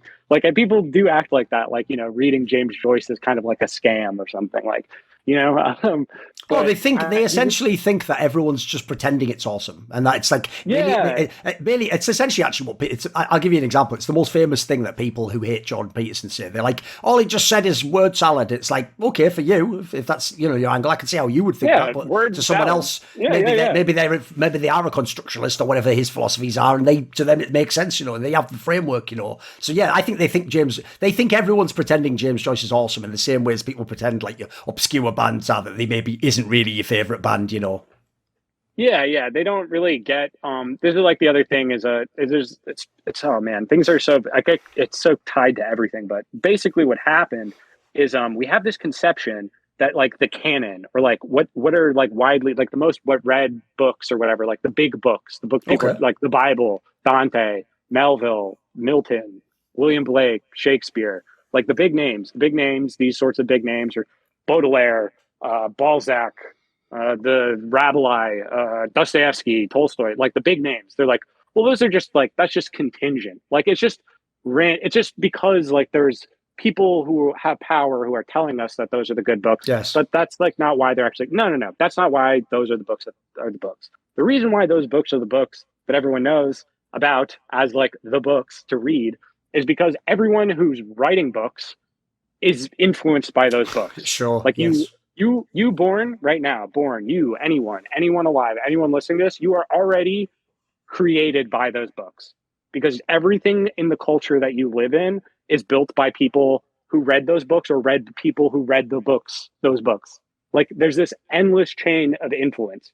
So what you're really doing when you read this canon, it's not that you're like, oh, I don't even know how people like, they think it's just like, like getting like a little achievement in a video game or whatever. Yeah, You it's just like check the them all out. scouts. You get the badge. Yeah, exactly. Yeah. Boy It's not Scouts. about that. What it's about is like being able, like, you can actually understand your own world better. Like when you're like, oh, I see what they're doing. Like that's like kind of Dostoevskian or whatever. It's like, oh, like that's sort of like a play on Kafka's story here. It's like, oh, like this one is clear. Like this writer clearly read a lot of Tolstoy. I was interested in writing like a family chronicle in that sense. It's about being able to see these influences and the fact that like everything we do is contingent in that way. There's this other thing where it's like people think that like the creative person, the person who creates art, is just like following their instincts, man. Like they're just like fucking, they're just like wave their arms and music comes out or whatever. They think it sort of it appears from the void, as it were, right, with no influence. In fact, if you notice, that's even the famous thing the arsehole musician always says, "Oh, I wasn't influenced by anyone." It's like, suck it, yeah. You obviously were. Total bullshit. I know. It's such complete and utter bullshit. I remember like I took a creative writing class or whatever, and this kid was like, "Oh yeah, I don't really like to read because I don't want to be influenced." I'm just like, "What the fuck are you talking about?" Sure. Like you have to read everything. If you want to do anything interesting, how would you even know what's interesting if you don't read anything? You know what I mean? Like, yes. Like okay, I guess it's sort of just like, people just want to write their like fan fictions. If you're writing like a Harry Potter erotica, which is just designed to like get you off or whatever, that's not really I guess it doesn't really matter if you're influenced by James Joyce to do that or whatever, like you're not like, what's your goal in being creative, right? These sorts of big books that like are important, that have maintained their importance through time, they generally have like a kind of world ambition where it's like they're trying to explain everything in the world that has led up to their own existence. And that is what the ultimate summit of art is something like Finnegan's Wake or something like the Divine Comedy or the works of Shakespeare, where it's an attempt to explain everything, like what it's like to be a person in time, in history, in a real world, as opposed to like, I don't know. I mean, people think they're flights of fancy or entertainment, don't they? Would be the obvious term now. I've got an actual angle on this I want to segue into, which goes like this. This segues perfectly, actually, into another theory I know you hold, which goes like this. Authors aren't just writing stories that you pick from, like a la carte, like, I'll take this one and this one. You say you think you should read authors from the first book on, because essentially you can only write about yourself and who you are. You just use characters to do it, right? So obviously in this scenario, people might understand that, like, what you've just said there essentially is the magnum opus of any author essentially just is his worldview. Like, essentially, they were all Proust all along. It's just that they all pretended they were writing separate books and characters, right? Yeah, absolutely. 100%. In that sense, there's a great, in this Gene Wolfe book, The Book of the New Sun. I'm a big Gene Wolfe fan, so I'll promote Gene Wolfe right now. There's a creature called like the Alzabo. And I think it's like if you eat part of the Alzabo and then you eat like the flesh of something else, you inherit all of like the memories of that creature. And that's sort of how I imagine books. And he's using it as a metaphor for like books, where it's like, and like, we often refer to like a collective works of an author as their corpus. So it's like, if you're like a corpus eater, right, and you're consuming the entire corpus of an author's work, then in some way that you've like incorporated that person into your consciousness.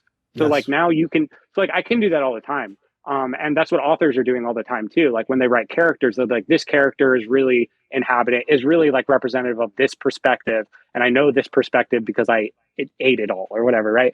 So like someone like William Blake would have like, in one of his early satires, would have a character who's just like John Locke. And he represents all of John Locke's arguments because he's read this John was Locke. So he could, wasn't this like so he could sort of strawman and fuck him up as well within the fictional world? Well, that's what Plato is doing, right? Sure, like, yeah. Oh, that's the best example ever. Yes, of course. He basically tells you what his guy said and how he countered his argument. Yeah, it's actually genius. Sure.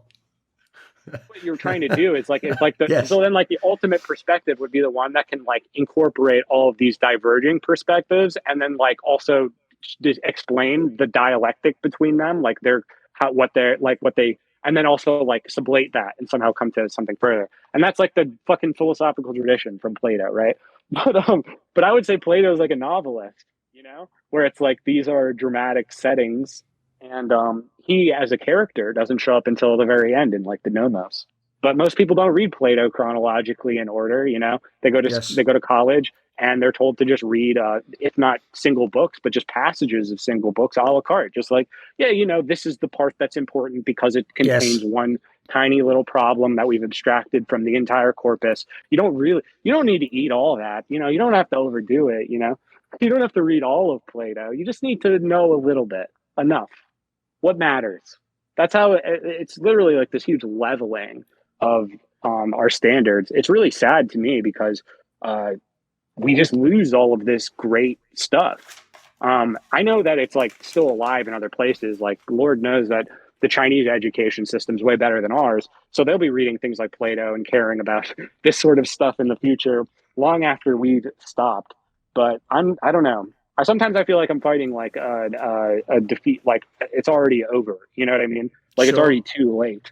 I mean, along I'm these just lines, one area I can see this actually manifesting is in how people conceive of modern art, which obviously is as product slash entertainment. And I have to say, one area, like this is an area where I've had a kind of a shift in my own thinking about the aesthetics of art, as in like painting, etc. Which is, I've someone explained this to me, and it just clicked instantly. Which is when they said, you will think when you first get into art, like, look at these incredible photorealistic like art things. It's like at that point in time, you're just a shitty version of a camera. Wasn't the point always that it was never supposed to be a one-to-one representation? It was kind of your vision, or what you saw is embodied by that person, or what spirit Yeah. they carry. And obviously things like William Blake, that's right up the line. I mean, this essentially must be part of why you think the poetry is better than prose, right? The aim isn't the modern day wonky politic thing of like, well, how could you write a black woman? I was never writing a black woman, Yeah, you yeah. moron. I was writing my envision of that character, what that would represent. And it was always me. Essentially, I'm only ever writing about me, right?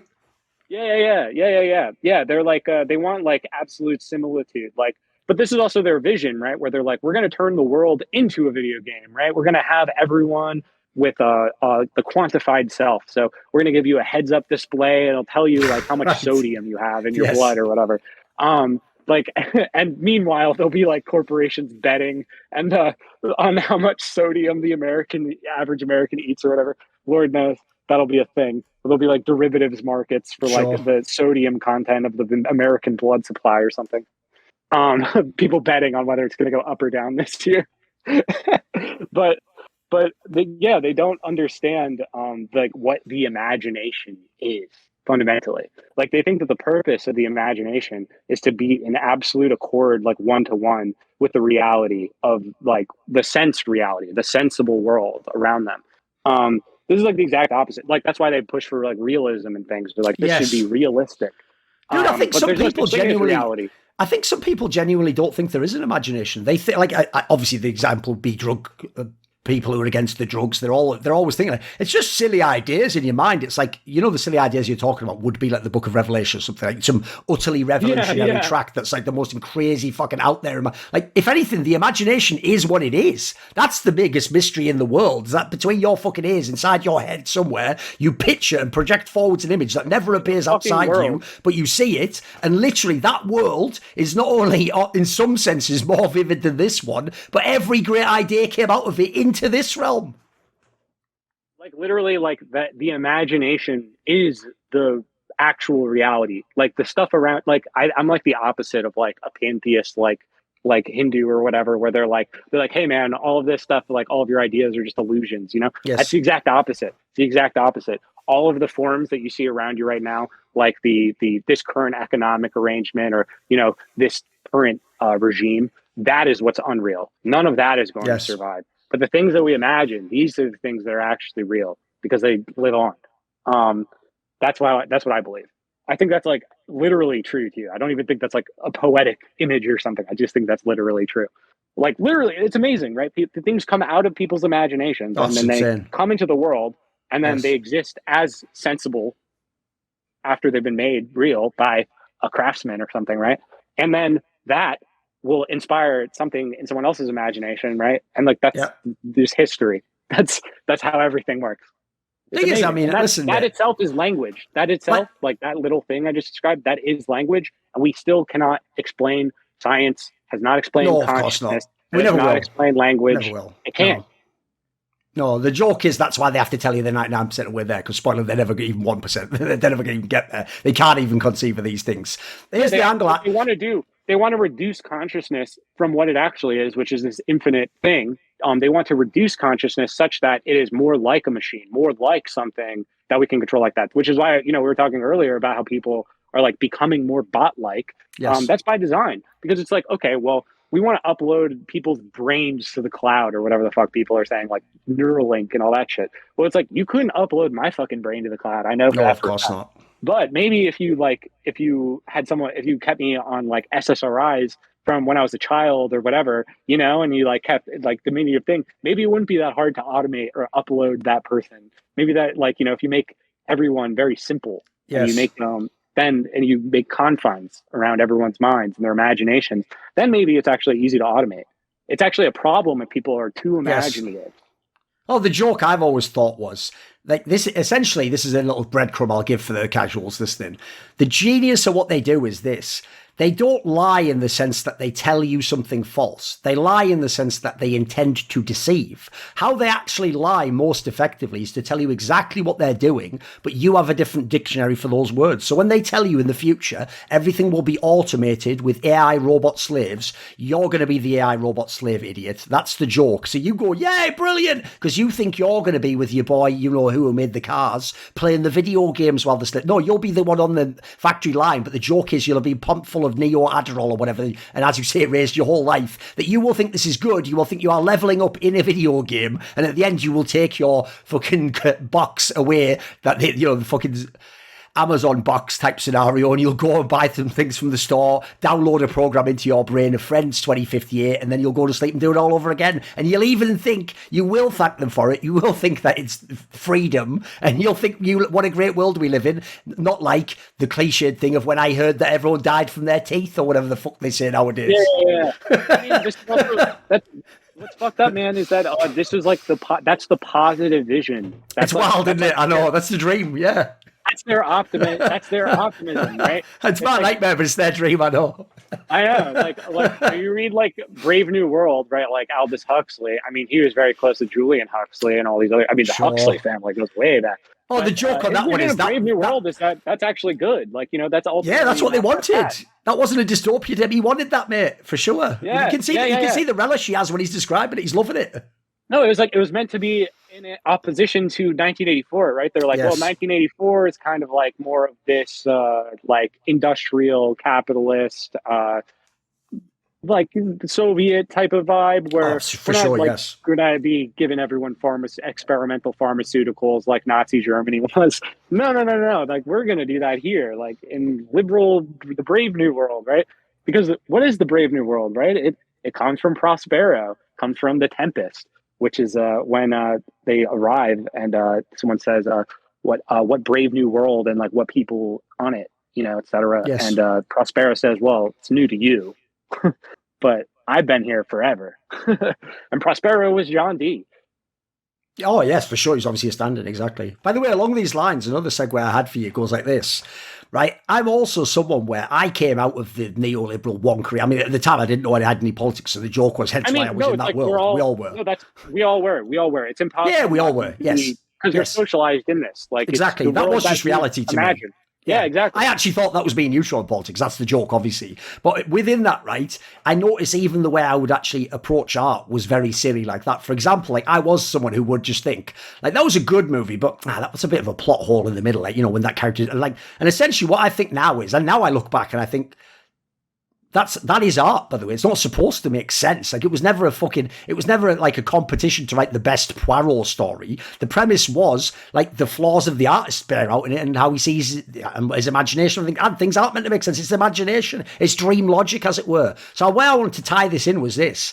I notice it also, you have a similar perspective to me now, which is it means now I can suddenly loop back into culture and I can enjoy stuff that's supposed to be stupid. The obvious example in the modern day, I know you're a big fan as well, would be Kanye. Obviously loads of people are like, he's a bloody idiot. It's like, what I love about him is he's almost like William Blake. Genius. He's just got this pure vision. Kanye is a fucking genius, number one. Yeah. Like and if like we were talking about, right, like where it's like the ultimate artwork is like himself, right? Like he's put himself, like he is entirely everything that he does, you know, like every time he's doing like making an artwork, it's like a total artwork where it's like everything he's doing while doing it is part of it. And he's like he's like an amazing artist, I think. Anyone who has like, I can use Kanye as like a little like heuristic filter, right? For people. Yeah, it's a filter, right? Where it's like, oh, you hate Kanye? It's like, okay, well, it's like you don't understand fucking anything. Like, you know, like what's even worth talking about with someone who doesn't like Kanye? Like thing is, though, you've got the more extreme one. I've noticed your new one is probably, like I said, you are pushing the boat out far, this one. So your new one is that you're sort of almost seeing the Blakean vision within the work of the Insane Clown Posse. So come Absolutely. On, Logo, this is the most Logo take of all time, so hit me with it. Come on. Yeah, I mean, ICP, right? Well, like they're from like think about it this way, right? They're from Detroit. Detroit was once the Paris of the Midwest. That's what it's called, right? It was the industrial capital of the fucking world, right? We built everything there, right? Like we had cars. We were building all of the cars in the world in fucking Detroit. It was this huge, like multicultural city. Huge, like this is where like all like Motown, all of like the R&B music and stuff like that. And like this is like where like Black and white America were like coming together in like Chicago, Detroit, et cetera, in the Midwest. The Midwest is also like one of the world historical homes of like communism because of all of like the Germans and like 38ers who went to the Midwest and things like that. That's where most of like, you know, what people celebrate May Day and things like that. They're celebrating events that happened in the 19th century in America. Like communists around the world celebrate events that Americans have forgotten that happened in the Midwest. But that's where like there were all these communes and things formed in the Midwest, like industrial communes and things like that, to the point where it's like Marx and Engels in their letters are talking about how like there's actually existing communism in America in the Midwest. Karl Marx almost moves to Texas at this time period. It's a wild time period. No one appreciates all of that part of it. But this is where the Insane Clown Posse comes in.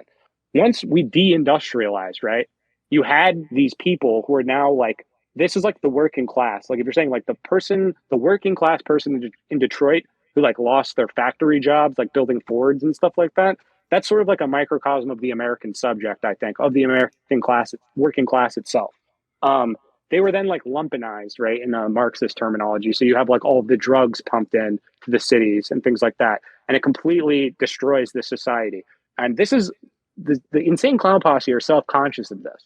Their original name for their group was the Inner City Posse, and they were kind of just like a standard sort of like late 80s, early 90s, like boom bappy, a little bit of G-funk influence, like just conscious rap. Like they have songs called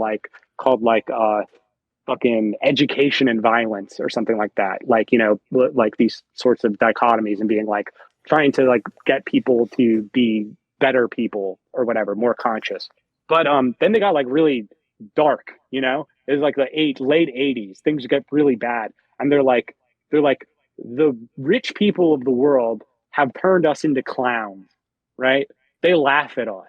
They laugh at what they've done to the working class in places like Detroit. They've turned us into clowns. Where we play the clowns on TV, on their TV show, right? Like who's more hated than like the working class America? Oh, for sure. It's like the one. It's like the subject that is like the most made fun of in our society. They're clowns. Think about ICP. I mean, ICP was classified as a fucking gang by the FBI, and they had to like go sue the government in order to like stop being classified as a criminal enterprise because they were like unable to get like, you know, like payment processing and things like that because they were classified as a criminal group. That's pretty fucking insane, number one. But like their whole vision for what they've done there throughout multiple albums and decades, entirely independently, mind you, no record label support whatsoever. This is a completely authentic American proletarian. So it's all grassroots sort of thing, right? I wasn't aware of that. I actually assumed it was just some stupid thing pushed by the labels. Like, I mean, obviously, I heard them about 15 years ago, 20 years ago. No, they were underground rap, right? Entirely independently, right? And they built a whole world, a whole culture, like a whole subculture And in their albums are all part of this like great conceit, which is really like Dantean, because the whole idea is that they're showing every single album represents like one of the circles of hell, and is like centered around like one of these like types of sins or something that will like drive you into hell, and like what that sort of does. So they have like songs about like how the cycle of vengeance or whatever could like bring you to hell, or like lust could bring you to hell, or like sloth. I Like wasn't aware all there of was the this much various thought went into it. no, no, no. It's legitimately like you could just watch like when they put out the last of the first set of Joker cards, which is when they were revealed that like they were actually Christians, ultimately. Okay. And this is like a big news story at the time when they were like, where like ICP reveals that the Oh, Dark of course. I mean, Carnival is most of the really kids, I'm sure, are kids who were rebelling against Christianity originally, at the fans. yeah, exactly. But they actually that's what's so cool is that they like found a way to like completely Right. reterritorialize it. If that makes sense. And like I think it's like a truly authentic expression of it. They're like they're like it's amazing to me. Like I haven't done half that. Like I'm looking at like Violent J when he was like my age, and I'm like, shit, man. Like I haven't built a whole record label from nothing, and I don't have like all this stuff. I haven't gone from that. Like Sure. it's a truly impressive feat, I think. And like, some people will be like, oh, like they're kind of goofy and like they have like the same flows over and over. They're not that good at rap or whatever. It's not really about that though. It's about like what they really accomplished, which is just like total artwork, which has created like they created a whole world for themselves and like people like themselves. And they gave those people a home in this place as like juggalos or whatever. And they built their own culture. And it's all based around like their love for like the authentic like working class of like the Midwest. They have a lot of songs like hating on the South actually, which is kind of funny. Like they hate rednecks and things like that. So Okay. they actually get some. They've been promoted somewhat by the woker people or whatever in the North who are like actually the Juggalos are like anti-racist and they're like they're like feminist. Blah blah blah. You can talk about how they're progressive. They're just like normal people, I think. Um, yeah, I don't know. They fucking rock. I highly recommend listening to Insane Clown Okay. Posse discography. And if you don't want to do that, I would say at least listen to what's called the Beverly Kills EP. It's one of their first things, and I think it's one of the best things they've ever done. Um, Okay. yeah, it Well, you really, did a I very good really job don't of think what I that. said earlier, just by explaining why you're into it. I think that's probably the best advertisement anyone could have for checking it out on some level. Right, here's a question I have. It goes like this. When you are in a position like, let me think how to explain this best. So, okay, you explained earlier that you don't just extract yourself from the useless eaters, whatever the elites would term us as, the plebs, the fucking idiots. I always say the same thing, by the way, in my work. I call everyone a pleb in my field because I've been in my field for 20 years and I knew everyone. I have all the info. So, yes, a random guy, well, I think actually that player should, like, to me, you are a pleb. But the problem is I know the second I step out that world and I think about some other topic, I'm the pleb there. Of course, I know fuck all. Yeah, I have my shitty opinions. I want to say something. I disagree with this guy who's more famous. But one thing I've noticed is you yourself try to also take the idea of like, I've got to understand, like you've essentially got to know your own flaws, whether you choose to fix them or not. Like, for example, I know I am in some senses, I could be a very petty person. Like I've even sort of used it to my advantage. Like in my field, for example, if someone fucks with me in quite a rude way where they're sort of intentionally trying to like lie and pretend there's something fucked up about me, I will then just apply my investigative journalism skills. I'll put in a few fucking week and I'll come back with the dossier and I will have all this really shit he did do for real and I'll expose it, that. But on some level, I do know it would be nicer to just go, who gives a fuck, and just move past it initially. I get that. So I want to ask you, how self-aware are you in this regard? Because on some level, you are sort of pretentious, right? And you do want to be a more enlightened person. You do want to be a true artist. These are good things to want to pretend to be, right? Sure, but like the real point of something that like when you say something's pretentious, right? I often find that when people use this term, they're often being pretentious in their use of the term pretentious, right? Because a pretentious person is someone who is pretending or pretend like they're putting on the pretense of knowing or doing something that they don't actually do, right? So someone being pretentious is like someone being like writing something shitty and thinking that it's actually like really good, right? Yes. And they're like, so they're being pretentious because they're putting on the pretense that this thing that they did mattered or whatever. But I think the things I like, I don't think I'm being pretentious. I don't think I make claims for things that I wouldn't defend myself, right? So then it's like, well, you have to say what my pretense is and how I'm not lining up with that pretense in order to call me pretentious. But I think I'm pretty like, I mean, it's pretty ironic or it's like self-defeating to be like, I think I'm pretty humble, Of deep course, rags. yes. It's like Trump but, going, I'm one of the most humble people I know. Exactly. It's like that, isn't it? Yeah. It's impossible. It's impossible. You can never truly defend yourself. That's what Jesus also says, right? Like when Jesus is getting questioned, he's just quiet half the time or says shit that nobody fucking understands. I understand that because you really can't defend yourself against anyone's accusations about anything. There's like nothing you can to do even do so. That Essentially implicates you further, right? So you have to plead the fifth sort. Yeah, because then you're like, well, you must be anxious to try to defend yourself from that. You're protesting a bit too much on that. It's like, yeah. It's like being online is sort of like you get asked a million times a day the question like, when did you tell your mom you're gay? Yeah, and you're like, but I'm not. And it's like, oh, like that's it. It's like that's like it's like it's all just a gotcha, game. And you were never allowed to win. It's a farce. Yes. It's all about creating like virtual realities because like what they're trying to do is like I for instance have I have like pages on probably on like those forums that people like compile dossiers on people and like we can guess the names of them. Yes, we know the sites. Yes, exactly. Yeah, sure. Yeah, where all the anarchists and the fascists hang out. Weird that they're all good friendly buddies when it comes to surveilling and harassing people who they consider to be mentally ill or something. Yes, kind of odd. But people just think I'm insane, which is better than when they were just saying I'm pretentious or whatever. I much prefer when people are like, this guy's just schizophrenic. That's way more fun for me. I'm like, yeah, sure, fine. It's more like when people say I'm being pretentious because I really don't think I am. Like, I think I'm pretty self-effacing. Like, no, I know what you mean. I mean, put it this way, the best example of the phenomenon you're talking about is, I know this is definitely going to be a pet peeve of yours. It's the person who goes, you just purposely use big words to seem smart. That is 100% of the time, fans, someone who themselves is dumb, and they're actually trying to reconstitute that they're really the smart one because they use simple words. And 99% of the time, you know this, you learn big words through reading really great books. You don't do it. You don't sit there like with a dictionary and go, page 381. Oh, I can't wait to use this. No one does that. No one does that, do they? Everyone fucking just... Exactly. Everyone's just... Like, if someone picked it up, sorry if you don't get it, but like they're using it for a good reason. They think it's the most apt word, right?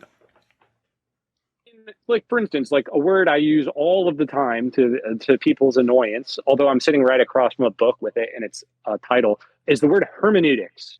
Sure. Hermeneutics, very important word for me. To the uninitiated...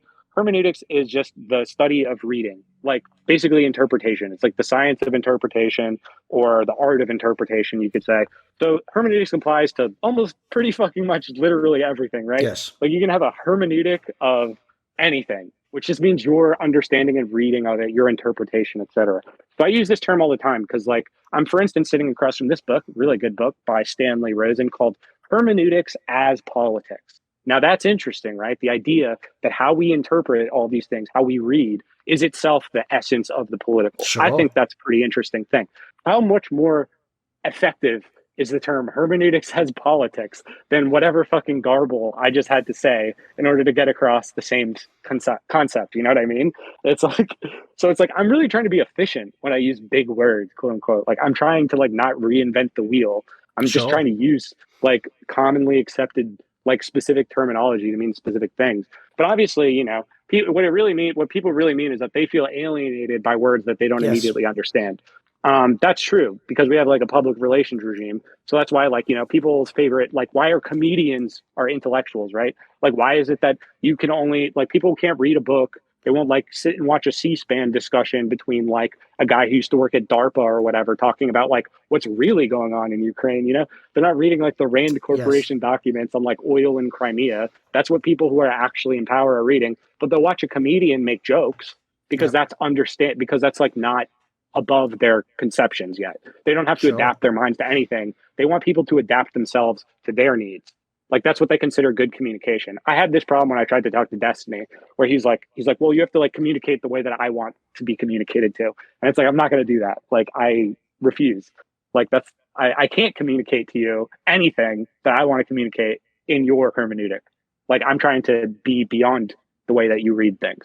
I'm trying to like introduce something outside of your understanding of things. The funny thing is, if people don't know, that's actually a shared dance partner we have, because I've also had certain debates with Destiny many, many years ago now, because I thought better of it and have never again engaged with him because essentially it's some of the things I saw you were realizing, mate. Like here's the thing. People at first get tricked by the idea that like part of it's an act in terms of a persona, but behind it there is this inquisitive. There isn't. The whole. It's like he's like a shitty version of what you said about Kanye earlier. It's like if Kanye only did the Kanye stuff in public but had no music. Like Destiny's whole act, you're seeing it on screen. That's it. The act is the gotcha and the snarky tone and the fact that your evidence is always nonsense because he hasn't read it, whereas his evidence is fact because it's the Washington Post, and, you know, you're a moron because you don't know the thing he just wiki searched a week ago, and because he found it a week ago, it's the most revolutionary shit in the world. Like he actually, to me, is he is the apex predator of that shit online world Absolutely. of commentary and debates. Because basically, I wanted to ask you about this. Even though you yourself wade into that world somewhere, I find the reason why you actually come off very poorly to morons who enjoy that content is because you actually try to engage in good faith with their points, or you take their premises and try to run with them. Or you take, for example, you actually will try and actually, even if you know they're sort of trying to lure you in, you'll say what you really think. Whereas that is not the game. It's only optics. And as far as I can tell, none of these people are thinkers, dude. They're all like shallow fucking, there's nothing to them. And even worse, it's worse, they're not interested in knowing, as far as I can tell.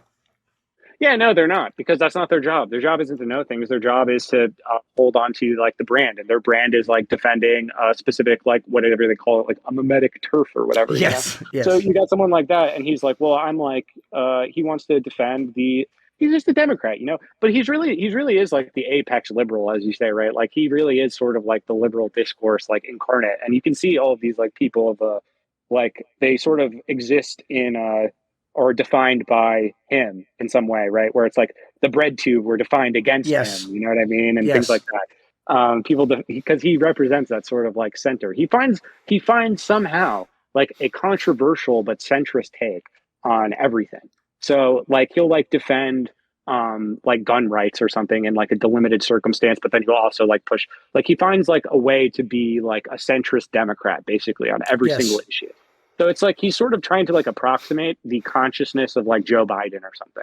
I think that's what like a lot of political people are trying to do, is that they're trying to like be the self-consciousness for a like hegemon. This is what Plato even says, right? Where it's like, you know, the philosopher king, like the philosopher's job is to like be the consciousness of the king or something. Sure. So someone like Destiny, like his power is sort of to inhabit or to represent better than it represents itself the actual like logic and ethos of the system that he's defending. So he sort of is system itself. Like he sort of is liberalism itself. So it's like when I talk to him like on a show, I was aware of this when I was trying to talk to him, but I was aware that I wasn't going to go anywhere. And it's like not going to work, you know, because it's like the same thing that happens to me when I'm like in this system. It wasn't any different. It's not anything new. He acts the way the whole system acts.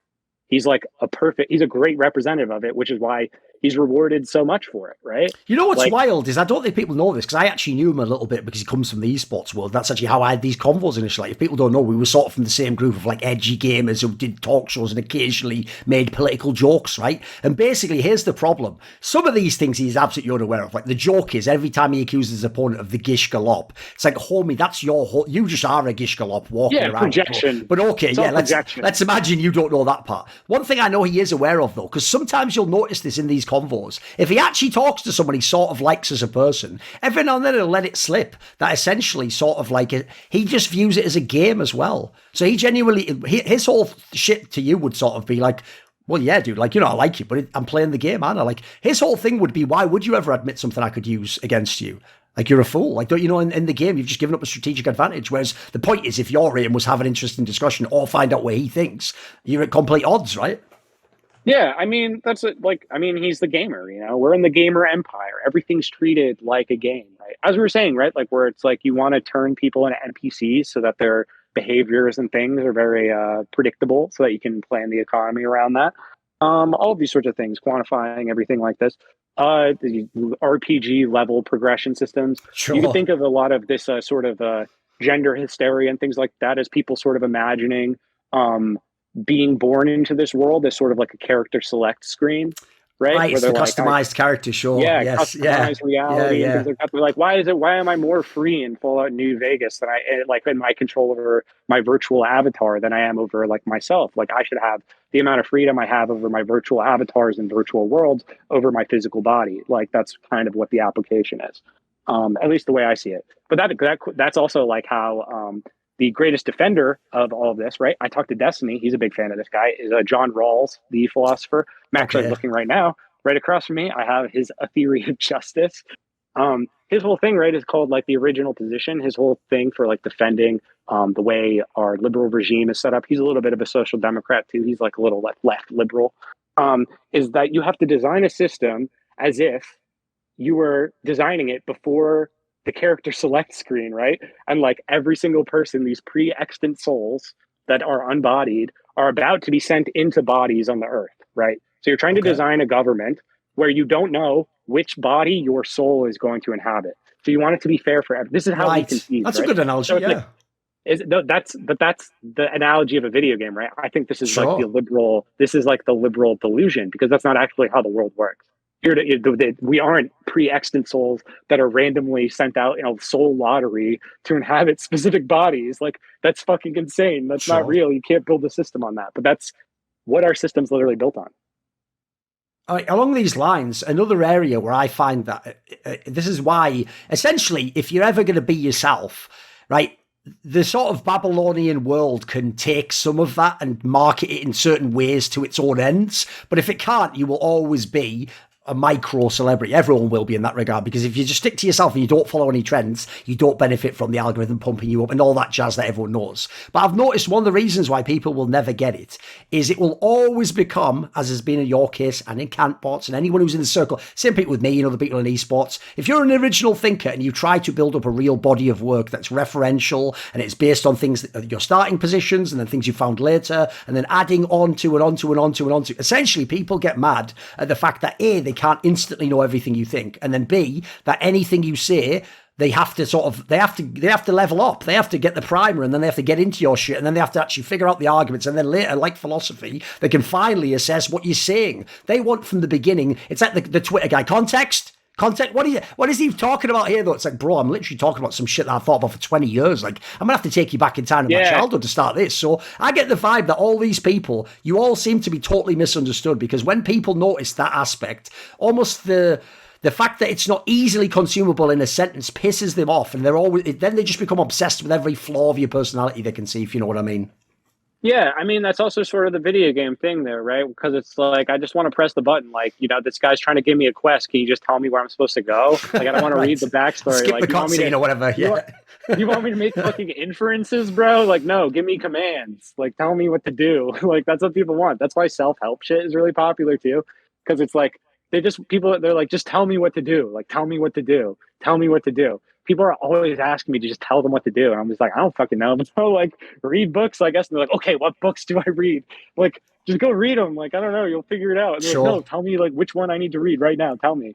And I'm always just like, read the Bible. That's what I just default to these days. Because I used to like go and I'd be like, well, what are you interested in? What are you trying to accomplish? And I try to help people out. But it's too much time and effort. So I'm just like, KJV, 1611, just read the King James Bible, you'll be okay. People just want you to tell them what to do. They're desperate for a sense of direction and purpose, which is sort of why Jordan Peterson's really popular too, right? I mean, He's not really that deep of a thinker. He's very much like pretty normal in regards to like how he understands things. He's not even that controversial in my opinion. No, he doesn't. You notice he has fuck all conspiracy weaved into his shit. It's very much, it's like, it's deep for the normie sphere. Yeah, I mean, also he's like, he worked for the UN, he wrote. Yes, people don't know that background. Yes, exactly. He's a Canadian Trotskyist social democrat for a while, he's a pretty normal guy. He's a good normal psychology professor, which is a completely bullshit field, but whatever. Of course. But, along these lines, though, like, put it this way, that's why I always think, I'm like this in my own work, unfortunately. It's like you said earlier about how you sort of know some things will piss people off when you phrase them that way. I do that, but it's intentional. Like, there are certain people, my shit isn't for you, dude, and it's just going to waste both of our time if you keep really trying to make it a thing for you, because it ain't going to be for you. Like, my shit's, it's going to get way wilder than this for a start off, so you can't take this at the beginning. Just get the fuck out now. Like, basically, this is what I see as people like Cantbot. Like, what people don't know is I would describe him like Kanye. It's like, if you're so put off by the initial shit and the stuff about his personality and the vague sound bites you've heard, this deep work was never for you, mate. It's like, you really have to sort of buy the ticket if you want to go for that ride. Yeah, I agree. Like, expecting to be popular or anything, you know. I don't expect that at all. I expect the exact opposite. I also would say, like, a lot of the times when I have to just stop doing Twitter because it's a waste of my time and I can It write is. bigger and better things. Yes.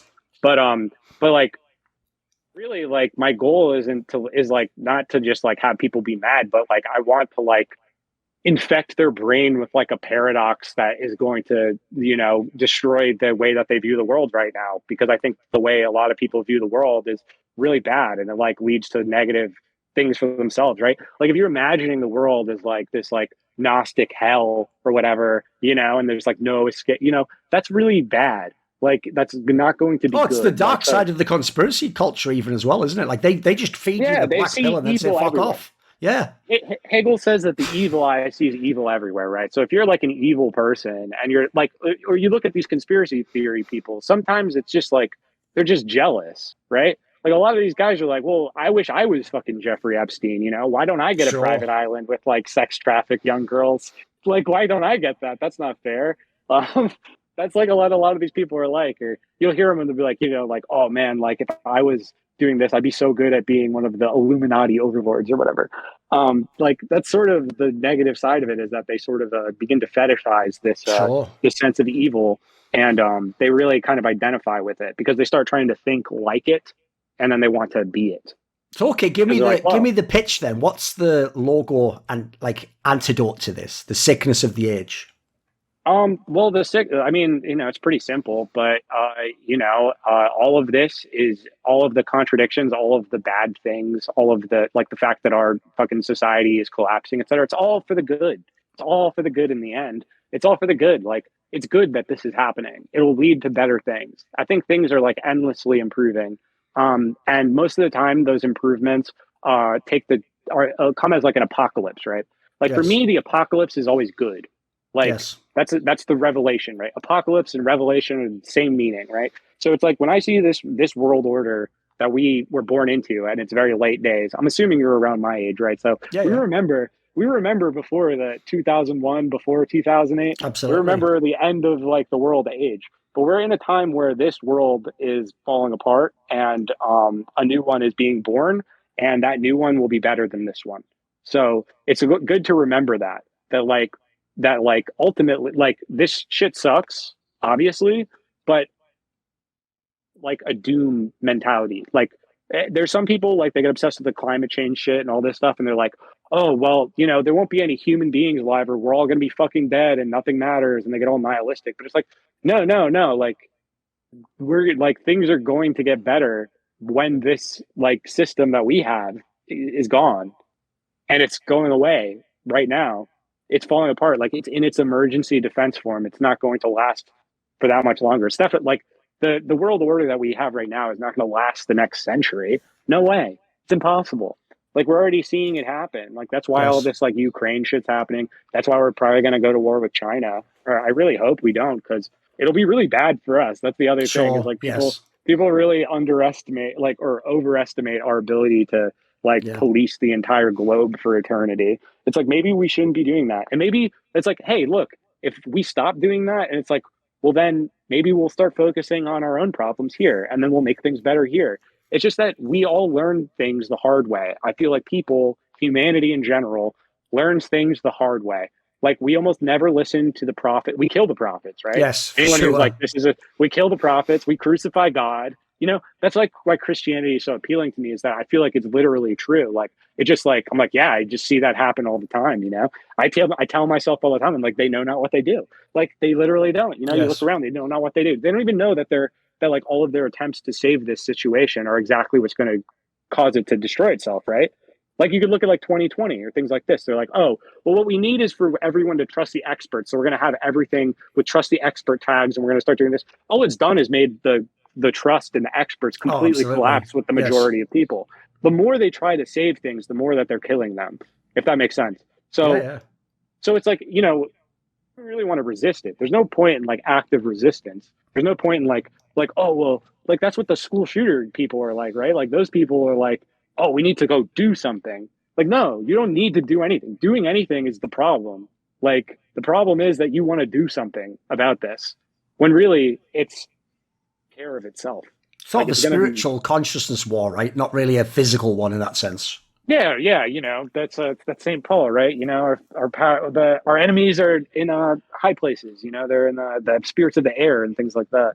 It's not we're not fighting specific people even. It's the fucking demonic force of greed and capitalism and slavery and these things and like people's pride. It's really pride. Pride is like the fundamental sin, I think. Yes.